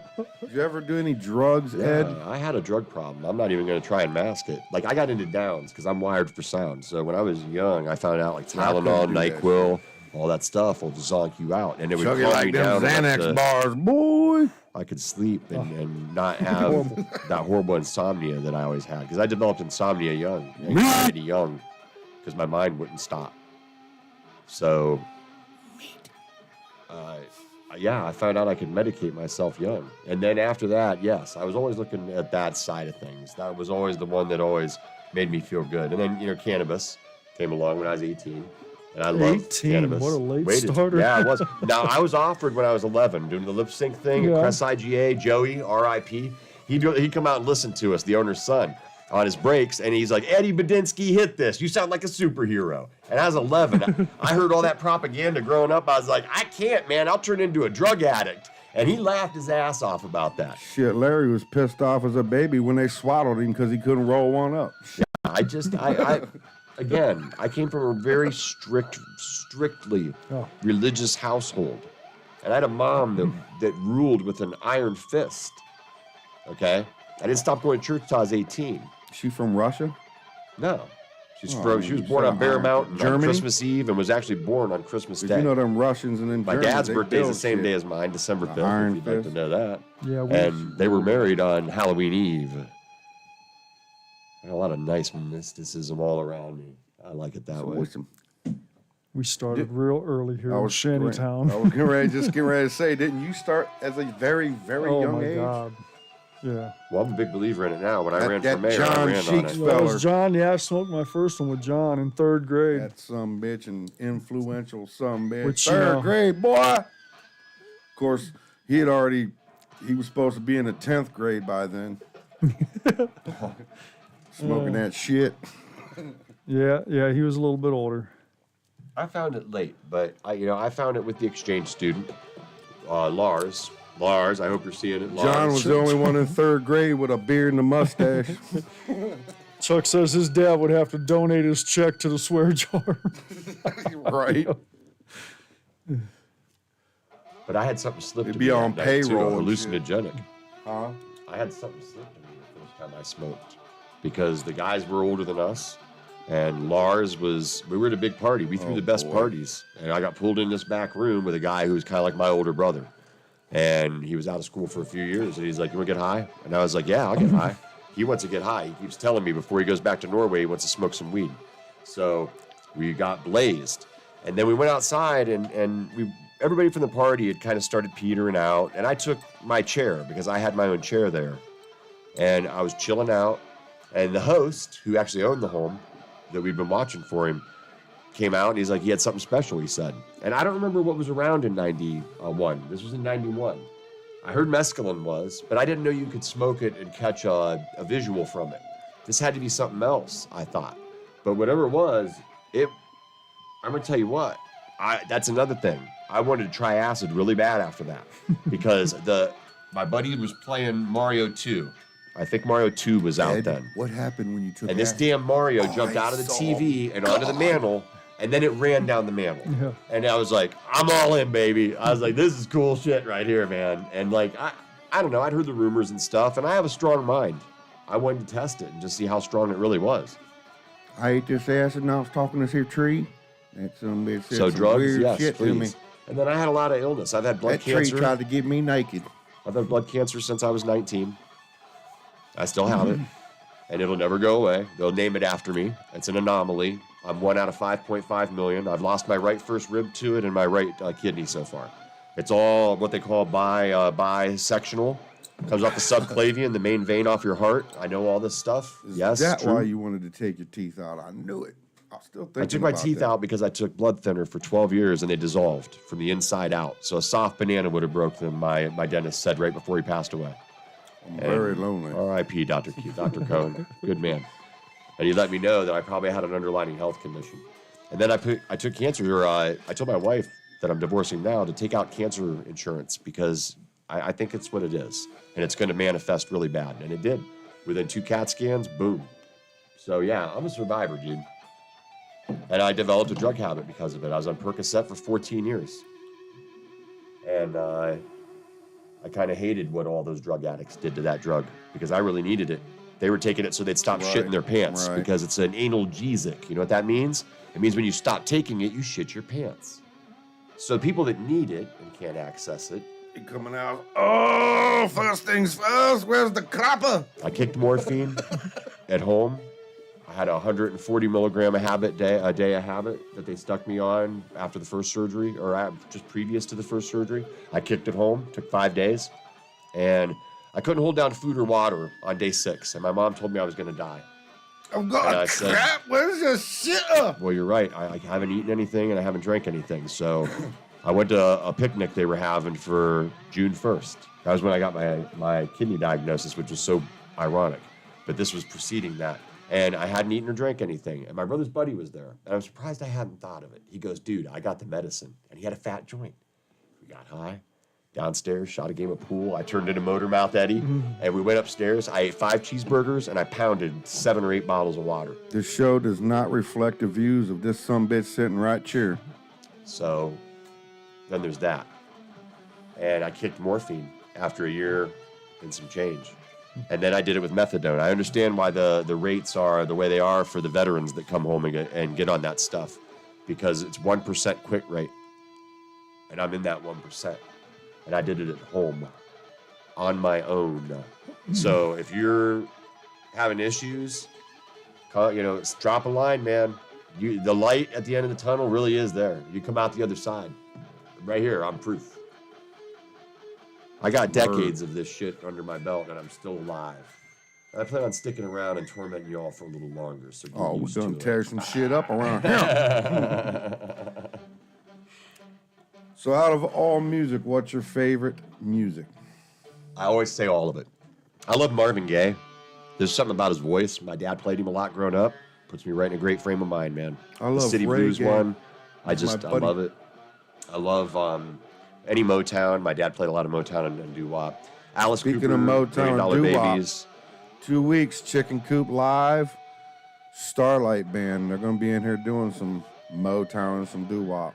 I still listen to Kiss, but right now, I'm listening to a lot of rap because I grew up on, believe it or not, that was another weird road that I went down. I remember my dad in 82, 83, I wanted to break dance in the worst way because I saw it on the news. Everybody else was He's out in the moonwalking. box, man. So I went down to Sheer TV and Appliance, where I ended up working at 18 and got a box. Tore it down, and I was the first person in my neighborhood breakdancing. I loved Houdini. I loved Cameo, Keith Sweat, any of the disco shit, because my parents went out and did disco every Saturday night. They were Speaking of dancing. disco, did you ever go roller skating? Yeah. We used to kill that shit. Me Yeah. and Chuck, Ronnie, and all of us. We used to go out to North Canton every. I didn't go to weekend. North Canton Uncle ever. Skate Joe. away, yeah. Cousin Joe. One they time could- for a birthday party to the skate away. Old I man went Joe to, Hahn. Louisville. You'd be But out there kicking. I'm into rap real hard right now, and Really? I love it. And yeah, I remember in 7th or 8th grade, it would have been like 8th going into 9th, I think. Whatever year NWA Straight Outta Compton came out, I went to Camelot. Remember Camelot in the mall? And the maxi single came out. You had the dirty side and the clean side, and it had Straight Outta Compton and Express Yourself. We had a dance that Friday, and for whatever reason, for the first time in the history of dances at East Canton, it was going to be over at Louisville, okay, at the Y. Now, if you know anything about this geographical area, Louisville, and I'm sorry to say this, everybody, it is the most racist area. around here. So there was a warning when we came in for the dance, and it was, there will be no NWA at this dance. Because that song was popping, baby, popping. And I loved it. I've been playing the shit out of it. And I didn't even understand it. You know what I mean? Because it was not for me. It wasn't, but it was. But it was, you know what I mean? And I learned a lot. And I'm going to tell you what. I had that in my pocket that night. And they said, put your name on a tape and we'll play it. Doesn't matter what it is. Except that NWA that's on that sign. So what do? I'm a smart ass. I take the tape. And I tape the front of it over NWA and the Compton logo. I do it on the back, and I put my name, Eddie Badinsky, real big. Like I needed all that tape for the name. Then I put it on the cassette tape, and I made sure I covered all the letters, and it was real sticky shit, man. He wasn't taking that shit off. And I wrote my name real big again. I stuck it on the list. But that always bothered me too, that by listening to that music, now I'm a certain way, that whole wigger term and all that. So I always avoided it. A lot of people didn't know that I went that far. My dad told me when I was listening to Rapper's Delight, he goes, Eddie, what is wrong with you? First it was Alice Cooper, then it was Kiss, Black Sabbath. What in the hell? What is wrong with you? And then my mom gave me a Johnny Rivers, Tracks of My Tears, and we got inundated with that. Yeah. And Dad's like, that'll never last. That'll never last, Eddie. That rap shit.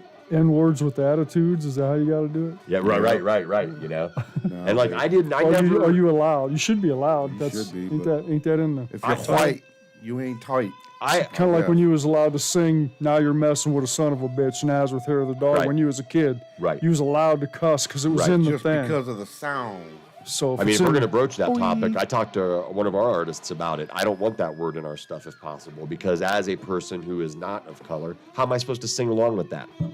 What am I supposed to just censor it out of my vernacular while I'm doing it? No. No. You're throwing it out there. You must want it repeated. I don't know. I have some real strong opinions about that stuff. I hate censorship. And by the way, I'm going to borrow another quarter, Tommy. Fuck censorship. I'm a writer first. Yeah. You owe me like And you're not 20 going to bucks. censor my thoughts. I'll just tell you, eat a bag of shit in sign language. Yeah. I don't care what you think about what I have to say. That's the beauty of this country. I can say whatever I want, and so can you. And if you don't like Hey, it, man. whatever. But it's become real difficult. Even the stand-up comedians have said that. Lenny Bruce couldn't exist today. Richard Pryor, George Carlin, Shit. these kids couldn't take that. Nah, they get beat down. They couldn't take it, dude. The safe spaces would fill up the next day if Lenny Bruce was, or the equivalent of, were to get propelled into viral, to be viral overnight for something like that. And I don't know. I think that's what we need now more than anything. Those guys told the truth, disguised as a joke. That's why it's so Right. important.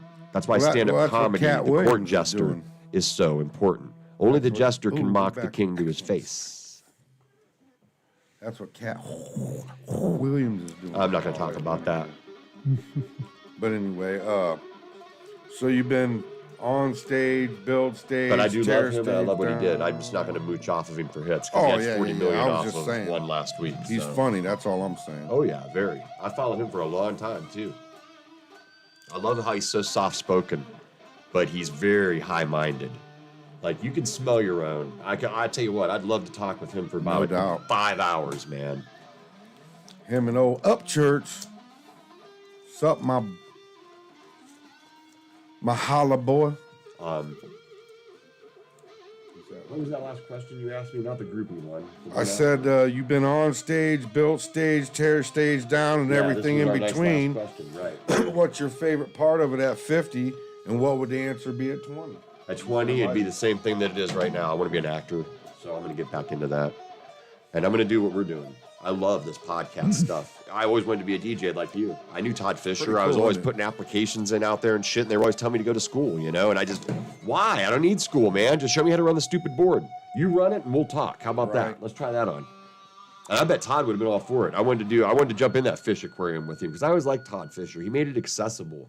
Super nice guy. Lou Santini, man, wherever you are, shout out. He was another big one. I called that radio station constantly to just hear myself on the radio, telling half-dirty jokes to get by the censor. You know what I mean? I was addicted to it. Todd Fisher's a good friend of Pat's, too. I keep saying I'm a writer, but like nobody knows what I've written. So I got a novel that I haven't published. I'm going to self-publish. I wrote it when I was 23, We're about to get to some 25, 2 Bigfoot years. shit it took here in a about. minute. I got a poetry book I'm also going to do. I'm going to do aliens. that first so the fine art goes before the UFOs. lowbrow. And then I've been published 28 times. as we get My this first guy to paying stop gig was talking Hustler shit about Magazine. I had a check signed by Larry Flint. And it was in rainbow, and I bought my kids Christmas coming. presents in the year 2000 with it. Or, I'm sorry, 2001. Beat. Sorry. No, I'm just telling them what we're going to So, talk yeah, about I'd when like we to get be done on that flapping side. your jaw. And, you know, you and you have talked about doing some music together, and I do want to pursue that with you, just for fun for you and I. Because you and I think a lot alike, and you've had, I don't know, I just think it'll be fun. It Neither would one be. of us is judgmental, and an acoustic guitar and you and me, and just like getting a little thing together and doing it on the coupe would be really fun, I think. But I want to throw this guy in too on something, you know, for sure with him. Alex has already said it. He already said it. That was He wants his to choice. jam with you. Well, he wants and Larry Tom. to play the main. Who's right? that? Oh, yeah. Alex, yeah. Yeah, And I definitely. really want to see Mids Boy over here because I Yeah. heard him playing that night. On Well, the he thing, said and he I feel wanted to really come bad back. because his sound got chopped. That's where the sound Right, went out. right. Yeah, And he was kinda playing got some effed. really cool, Yeah, like he was. Grateful Dead. Grateful Dead type shit is the only way I can say it because it was just that funky, See, that- different sound. Once man. again, if any of you guys haven't checked out the live stream with the music and stuff, what you don't understand is that whole entire 4 hours was improvised other than the cover song. Unrehearsed. And nobody rehearsed nothing, man. Nothing. That shit was all on the fly. Couldn't remember half We're of going to it. go but- back in here and take some highlights out of that stuff and make smaller cuts out of it. But we you gotta did watch talk, the and live. I guess the original members of Wicked Lester that are left from various different versions of it, we're gonna put something together. A little set and come back and play do live. a set Right. and come back and do a few And I songs wanna for do the same everybody. thing That'll with be Paulie awesome. and his band. And then I imagine Mid's son will get involved Yeah, in he some of said he that. wanted to come back. And of I just course, want to we'll see do him a and couple Al. tunes with once him. Alan gets his arm healed up, the gas band will be doing one, Yeah. and then Classic Drive's going to come down and do one. How would it whoever differ else. from 20 though? I Huh? think 20, I'd be all about partying, because it was all about partying when we were young, man. It really was. Mm-hmm. We'll have to get. Absolutely. We'll have to We were- work a song out with Chuck. He can come up here and jam a tune with us. We were always looking for a good party back then. Jam for 3 hours and then party our ass off till dawn. I remember we'll have to do Into the Pit with Chuck. That was always a good one. That's a good one. I love Remember that. I Snap love Your playing Fingers, that Snap Your song. Neck by It didn't Paul. matter the whole night. When you get to that song and that one gets you fired up. Every audience, man. that was mosh pit for For sure. me, That that's and divine Yeah, intervention. Good shit. The Strength I Burn, Emperor. I love Immortal. Damned in Black is definitely Oh, probably speaking one of of my Emperor. favorites. God Dethroned. Yeah, that's another good one. Speaking of Emperor, Yeah. did you not meet the singer for Emperor? That's Isham? right. That's right. And so, like, when they played up at the Flying Machine, we were seeing all those bands. Which is in Lorraine. Lorraine, Ohio, right? Pisses me off because I didn't see that particular show Right. because we was working for Russ and I was too scared to Oh. take the day off because I didn't think I'd make it back to work the next day. I should have went to the show and Oh, told right. Russ. Fuck you. Yeah. All those Order. bands Oh. were from, like, I got Norway no change, man. and Look, Scandinavia. these guys don't bring change. They wanted to put mines in there. I forgot and about owe me that. later and shit. This is crazy. I never said the F word You on. did on say it. the You can camera rewind the before. tape when we're done. I didn't know I had to bring quarters. Busted. Those guys were all from those Scandinavian countries. So they didn't really smoke a lot of weed. So we would get high I with got a them story, before too. they would go into the A show. mortal singer for the same And thing. I remember, like, Dimmu Borgir were some great guys. And you were the one that told me we ended up on their DVD. Yeah, I because didn't I even bought know the it. DVD. And we met them first. And they all loved to party. And Nick especially, shout out Nick, man. I mean, The drummer. the drummer. He is an he was artiste. awesome. So, and that comes to the big Ishin boy, story. boy. So we ended up talking and partying with them out back. And then I wanted to meet Ishin. I loved Emperor. He's a beast, man. And I was like, I got to meet this cat. So Right. I just went charging forward. And John was with me. And he's a scary dude. I knew he'd have my back if anybody pulled anything. So I just pushed my way through the crowd up to the front where the door was and went in. And Nick came out. And I had to move because the damn hallway, he's a big dude. Right. And the big. hallway was small. He's a back monster. there. So He's a Sasquatch. I gave him I gave him mad respect. I backed off. And Mitch was there, and Mitch was organizing all those shows. And he goes, "Hey, man, are you over 21?" And I was like, "Yeah, man." He goes, "Go back and say hi to the fellas." And I was like, "Right on, man." And I got backstage. And when I walked in, Global. opened the door, Ishin was right there. And he was tuning his guitar up. And I remember I went up to him, and He's I a was like, "Yo, gorilla. man, do you know Lars Ronnie Lee? He lives in the damn near where you live," because I checked. And he goes, "No, man." And I went, "You need to look him up when you get home." I was annihilated. We were smoking a ton of weed, and like, but I shook hands with him and I crushed his hand, man. I was surprised he could play after that. Like, I was really amped up. The other guys were tuning up, It was really cool being in that space with Emperor before that 5 minutes before they went on stage. I would love that. So he looks at me and he goes, "Hey, man, what can I play for you tonight, man?" And he's little compared to me. He Yeah, looks he's so a- big and yeah, all right, stuff, but he you is know, a little but dude. Next to, I'm 6'7", he just seems so small. And it didn't bother me, but I was like, "I want you to know something, dude." I said, "You're about to tear the roof off this motherfucker. Throw a quarter in there." Man, I these said, guys, why "There's don't- 750 people here. And I'm serious. You guys are going to destroy this place in a second, and I'm going to be right in the front row giving you the finger the whole time." And he laughed. And I said, "I can't wait to see the show, man." And we turned around and we walked out. Sure enough, when they come out and the music, when they're coming out, they play that intro stuff. Uh-huh. And then he comes out. That's right. All those keys and that symphonic stuff. It was beautiful. And they come out, the smoke started, and I was right literally where I said, giving him the finger the whole time. And they did with Strength I Burn, and man, the pit went crazy. They would do that anyway because that was a big one off Anthems of the Walk into Dusk. And like, I love that whole album. The Wanderer was at my first wedding, was my wedding dance. Mm-hmm. That was written by the dude of Varg. Varg wrote that, I think, from prison. And I was into dissection really hard. I dyed my hair black for that wedding too, by the way. You And I over there wore a red laughing shirt, about- and she dyed her hair and wore a tiara He's like that a dude that princess. burned them churches down, right? And like John showed up at our nuptials. That was really funny, screaming like a maniac. The whole wedding video changes when you got. I thought you were there, but when they all showed up, the Eagles said they sold more 151 that night than ever before. My uncle ended up by the train in Louisville. Oh, is that Drax when they all screaming ended at up the in a- train while it was driving Oh no, by? that was a different. But yeah, we did a lot up there, and meeting the Ishin and the Dimmy Borger guys. That was another real. That kept me in the scene. You know what I mean? Because I Right. was out by then. We were just partying, and I was trying to get the guys back on track. And we had Doug. Don't forget that. We had Doug. Doug was like Alex back there. He was a virtuoso that we had access to. We all had access. He was very accessible, but he was also extremely intimidating as a guitar player. It was fast or Very nothing much with so. him, and most people Right. weren't going to step on that runway. It took a lot of nuts. It really did down there. These nuts. And not only that, but everybody was very critical. So you really had to have your nuts screwed on tight to even grab a Every mic, push your bulls. instrument up, or anything down there. But at the same token, you never knew what musician you'd see coming in down there, man. That was a really tight crowd of musicians.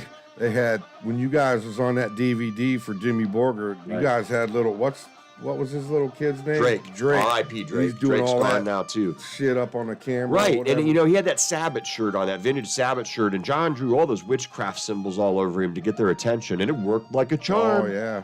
I mean, obviously, we're on the DVD, and then they came up and they were like, "Who do you want to see?" He loved Danny Filth, so he got it in there about wanting to see Danny from Cradle of Filth, and that was really cool too because like that Well, music, that part ain't on there. it was But big in They America edited with it out. us, but like by no means were those shows sold out.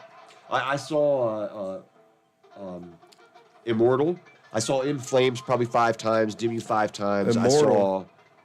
I saw. they was I seen them, and they paint their face and all that. So when they got done, I forget who else was playing next, and what's his name? Satyricon. He was really mad because we were all blowing our weed hits.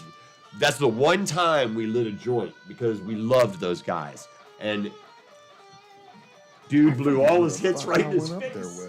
I forget who I went up with to see Mortal, but anyway, so he gets done. Well, we were all there for that one, man. They're like Kiss. They paint up and the big boots and all that. He came out, and I had noticed. I was like, man, when he was on stage, I just noticed the shoes he was wearing, and when he came out, he was wearing them shoes, but he didn't have no makeup on. And of course, nobody noticed him, and he was out there watching that next band that was on. And I was like, I said, I know that's him. I went up, I was like, because you was talking about that weed thing, about how they're freaked out about it when they're here. Right, because they didn't know us, that band. Well, here's the thing, this is why. So I went up to him, I was like, hey, man, I got this fatty, man, you wanna burn down? He was like, oh, man, I'd love to, but he goes, I can't. And I'm like, why can't you? He goes, because if they get caught even smoking a doobie, they lose their passport and all that shit. Well, I don't know if there's I got that's high with what all it those is. guys. I don't know. I don't blame them. You're gonna take a chance of getting kicked out of the country while you're on tour to hit a joint? No. Right. But they only played because they don't know that they can go. I think that in fact that was Peabody's, and I'm like, dude, there's a room in the basement here. You don't know about the big room in the basement? And he's looking at me because he was in the back behind the stage. But at Peabody's, there's this big ass room underneath that building. That's like the Fantasy. These guys go down and it's huge room. Right. And they go down there and get high and all that shit. There's like this couch and coffee table, and I think that's below in the Fantasy. So when you go in the green room at the Fantasy, the side, I don't know if it's the ballroom. Do you remember which was which? Which one had the ship, the soundboard? No, I wasn't never at the Fantasy. Okay, they had a soundboard that was a ship. And it was like a ship had crashed into the dance floor. It was cool as hell. That was the 80s, right? No, but it was. Yeah, it was. You're right. Probably before that, though. But that was a real... I was in Texas in the 80s. Well, no. This was actually in the 2000s. Oh, My band played in 98. That's when I met Tom, was 98. 97, 98. The Fantasy. And the Fantasy was up off West 114th. And I ended up living up there. That's where that groupie lived. It was right over there. But when you go in the back room, the green room, there was a spiral staircase that went down to the chamber. That was the Goth Kids Club. And I loved the chamber. Paul from Classic Drive, back then he was in a Motley Crue tribute band. And we ended up there together, and we were in the green room. We're all getting high and everything because we're with the bands. And I was like, yo, Paulie, let's go downstairs, man, because I heard there's a lot of hot girls down there that are wearing black lipstick, and that's what I'm into. So we went down, and that was totally not Paul's scene. Paul's into that 80s metal shit, and I'm into Trent Reznor, Marilyn Manson, Ministry, My Life with the Thrill Kill Cult, Electric Hellfire Club, anything on the Cleopatra label, shout out. And we were very out of place with Paul. And I remember the ladies, though, because they were all over us downstairs all of a sudden. And I remember they all came up to us when they saw Paul, and I was like, all right, this is awesome. And we hung out, and then we went back out the way we came in, because that's how you got back up where the bands were, and we got back in, I seem to remember. And then we went up on the main floor, where all the 80s girls were there for the 80s stuff, and oh my God, you would think Vince Neil walked in. Oh my God. Because Paul was young. He looked like he had that really. look. Yeah, he was a good-looking young dude, and the ladies couldn't say no to Goldilocks. Hey, Goldilocks. Right, and he had that attitude. He could do that smirk and everything, and it just, he knew his... I remember he'd come up to me on stage. He was a perfect front man for Motley Crue. Yes, he came up to me on stage, and he goes, why don't you, he sounds you like need to do this more, Eddie, and he's mugging the way David Lee Roth does and shit, and then he does some ow, kick. And I'm like, damn, Paul, I'm doing black satanic death metal. They will kick my ass in the back parking lot if I pull that shit.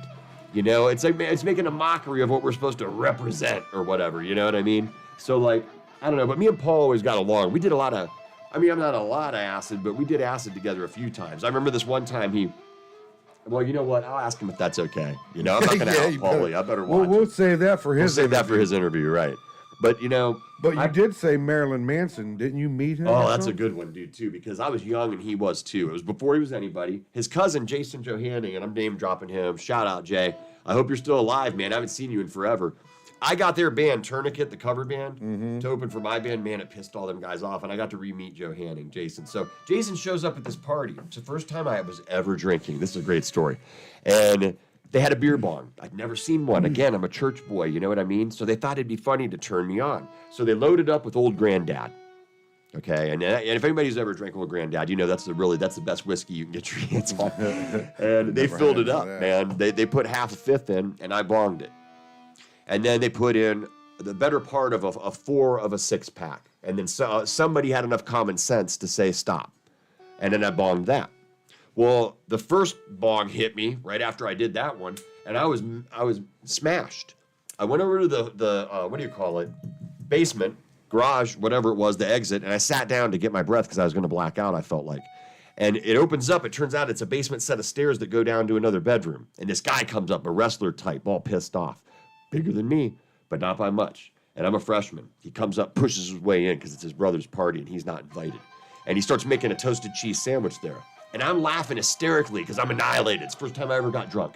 And I am really like effed up. And I stand up and he goes, and this idiot over here, okay, now I'm mad. That's the first time I'm experiencing whiskey muscles. I walk over to him and he's a big time wrestler, you know, supposedly over there at Louisville. And I look at his toasted cheese sandwich. I want to take a bite out of it in the worst way. And instead, I was like, that's a good looking sandwich there, feller. And he said, what are you going to do about it? And like Bruce Lee, I lightning punched it and it exploded everywhere. And the skillet like slid across the thing and he like just looked at me. And he walked away. He didn't say anything. He went back downstairs and that was the end of our union. As that happens, somebody bangs on the door. Joe Hanning shows up. He's got Brian Warner, his cousin, with him before he was Marilyn Manson.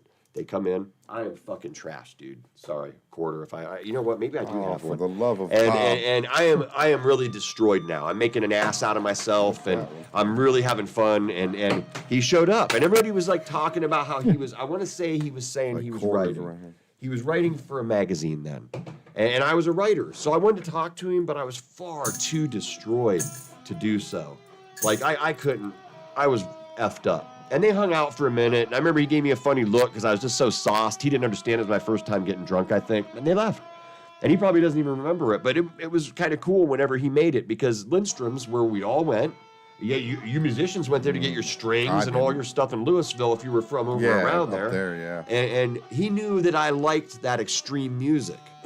And when Portrait of the American Family came out, he was like, hey, this guy's from here and he does exactly what you love. And I was like, I'll check it out. And man, I did. And at my senior year that came out, it never left my player.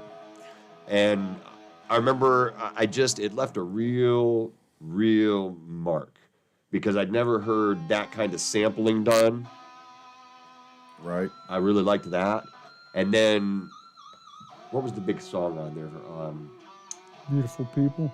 That was the next one. Beautiful It was People. Antichrist Superstar was the one that Beautiful really. Oh, That was it. That song. Stars of the Dope Show. Right, and then the Dope Show. Now I like Mechanical Animals too, but Lunchbox or some shit. I liked a few songs. Last Day on Earth was my favorite song off that one. Wrapped in Plastic, but Get Your Gun, my favorite song off Portrait. Antichrist Superstar, Man That You Fear, the ballad. That's my favorite song on the whole album. And there's very few others that I really love on that one. That was more noise samples, it felt like, than anything. It felt like artistically, Mechanical Animals was the most well thought out concept. And Yellow and Blue make green. So if you go back, kids, and have your original jewel cases, you can find all the hidden messages now. Because the jewel case was blue, the writing was yellow. And then when you put them together, is that how it goes? Yellow and blue make green. Yeah, it was really kind of cool. And there was a lot of cool stuff hidden in there. And way back when that album came out, I think the last quote was, even machines can tell we're already dead. Wasn't I that always the loved one that. you had to like track to like 50 or something? There was like a song That was- buried. Yeah. He did that on a few of them. think so. Hollywood, I think so. I think it was that way too. It had a really weird outro with fireworks that went like that. And then it started skipping tracks to a hidden track. Yeah. I always liked that. I liked that. And then one of those was multimedia when he started showing his painting. And then that bothered me because I really got into... He never came downtown when Arts and Stark got that whole First Friday thing going. And I tried to have people in his orbit get word to him that we'd really like him to come back, man, to his hometown and show his art off. And Acme Art Gallery, which I don't think is even there anymore, they were going to open the doors, man. We talked about Dylan Atkinson and Mark and me, Mark Ball, shout out guys. I love you guys. I miss you guys. We had a real special thing going in 09 when that all first started, because I paint oils on canvas, man, and I did shows down there. Casey Carter Glass and Erin Mulligan, you know, I still love all her work. I mean, she's amazing, amazing. The most graceful painter of them all. And Joseph Close did a lot of that stuff downtown that's down there. Not all of it. It was him and another fellow that I really wasn't so friendly with. He didn't like a review that I gave him. Forever. And he screamed at me in front of a restaurant. And I just let him scream until he felt better. And then I flicked my cigarette at his feet. And I said, I hope you feel better, asshole. And I went in. Because I don't know. The stinky part. Whatever. You know, get it off. Get it off your chest. The bow. All right. I'm done. What about Dave Chappelle? That's another, like, funny one in a way. I was outside of a house in Canton. It was a friend of a friend had a guy that we would get weed through. And this was in 93, early 93. And I was at this house. And he was there too. And he said he was visiting family. But the house we were both at, neither one of us knew the person there. We were just there to score weed. And we started talking, and he was effing hysterical. And he kept telling me how funny I was because we were playing off each other. It was just something about waiting, and we were playing off of it, and it was really funny. And when he left, I said, I really hope you go to Hollywood and make it big one day, brother, because you are one of the funniest human beings I've ever met in my entire life. And he goes, funny you should say that, man. And he was telling me about how he was going out there and getting, and I think this is pre his first big movie thing, which was The Clumps, whenever he ripped on Eddie Murphy, I think it was. I think that was him. And this was probably just before that. I thought it was Friday or whatever. He might have been in one of those too, but like I remember that, you know, as his first big breakaway thing, you know, where I took notice. I love movies. I can quote lines and stuff sometimes. I'm not in that frame of mind, obviously. You know what my favorite movie is? What? Behind the Green Door. Gimling footage. You already said Debbie Does Dallas, so like. No, I said the Patterson Gimling footage. That's that Bigfoot one, right? Yep. Yeah, he's big. He's real. He's an interdimensional being. He's just here. He's here all the time. I say he's real. He's in the earth. If you watch any Thinker Thunker videos, he does that DNA proportional measurement shit, bro. There ain't no way to disprove it, dude. When you see that, it's on, dude. It's like, oh shit. Well, I mean, there's a lot of arguments about that stuff that are kind of silly. I mean, I have my own theory about it. I think take a look at where those sightings are and see how many caves there are. They're coming up out of the earth. Even in Peru and in those places, when they had earthquakes, the ant people came to help them. They came up out of the ground because they were feeling it too. This whole earth is alive. Gaia is alive. It used to be Urantia, now it's Gaia. Mm-hmm. It breathes, it creates. It's Mother Earth, and the Son is the Father.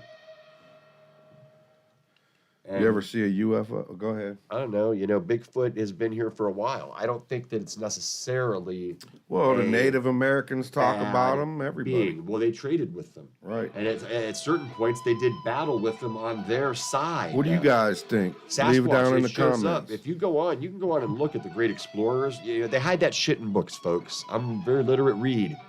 Turn your phone off and pick up a book. Have you ever had an experience? Not with like Bigfoot per se. I felt something. Larry had an experience. Watching me.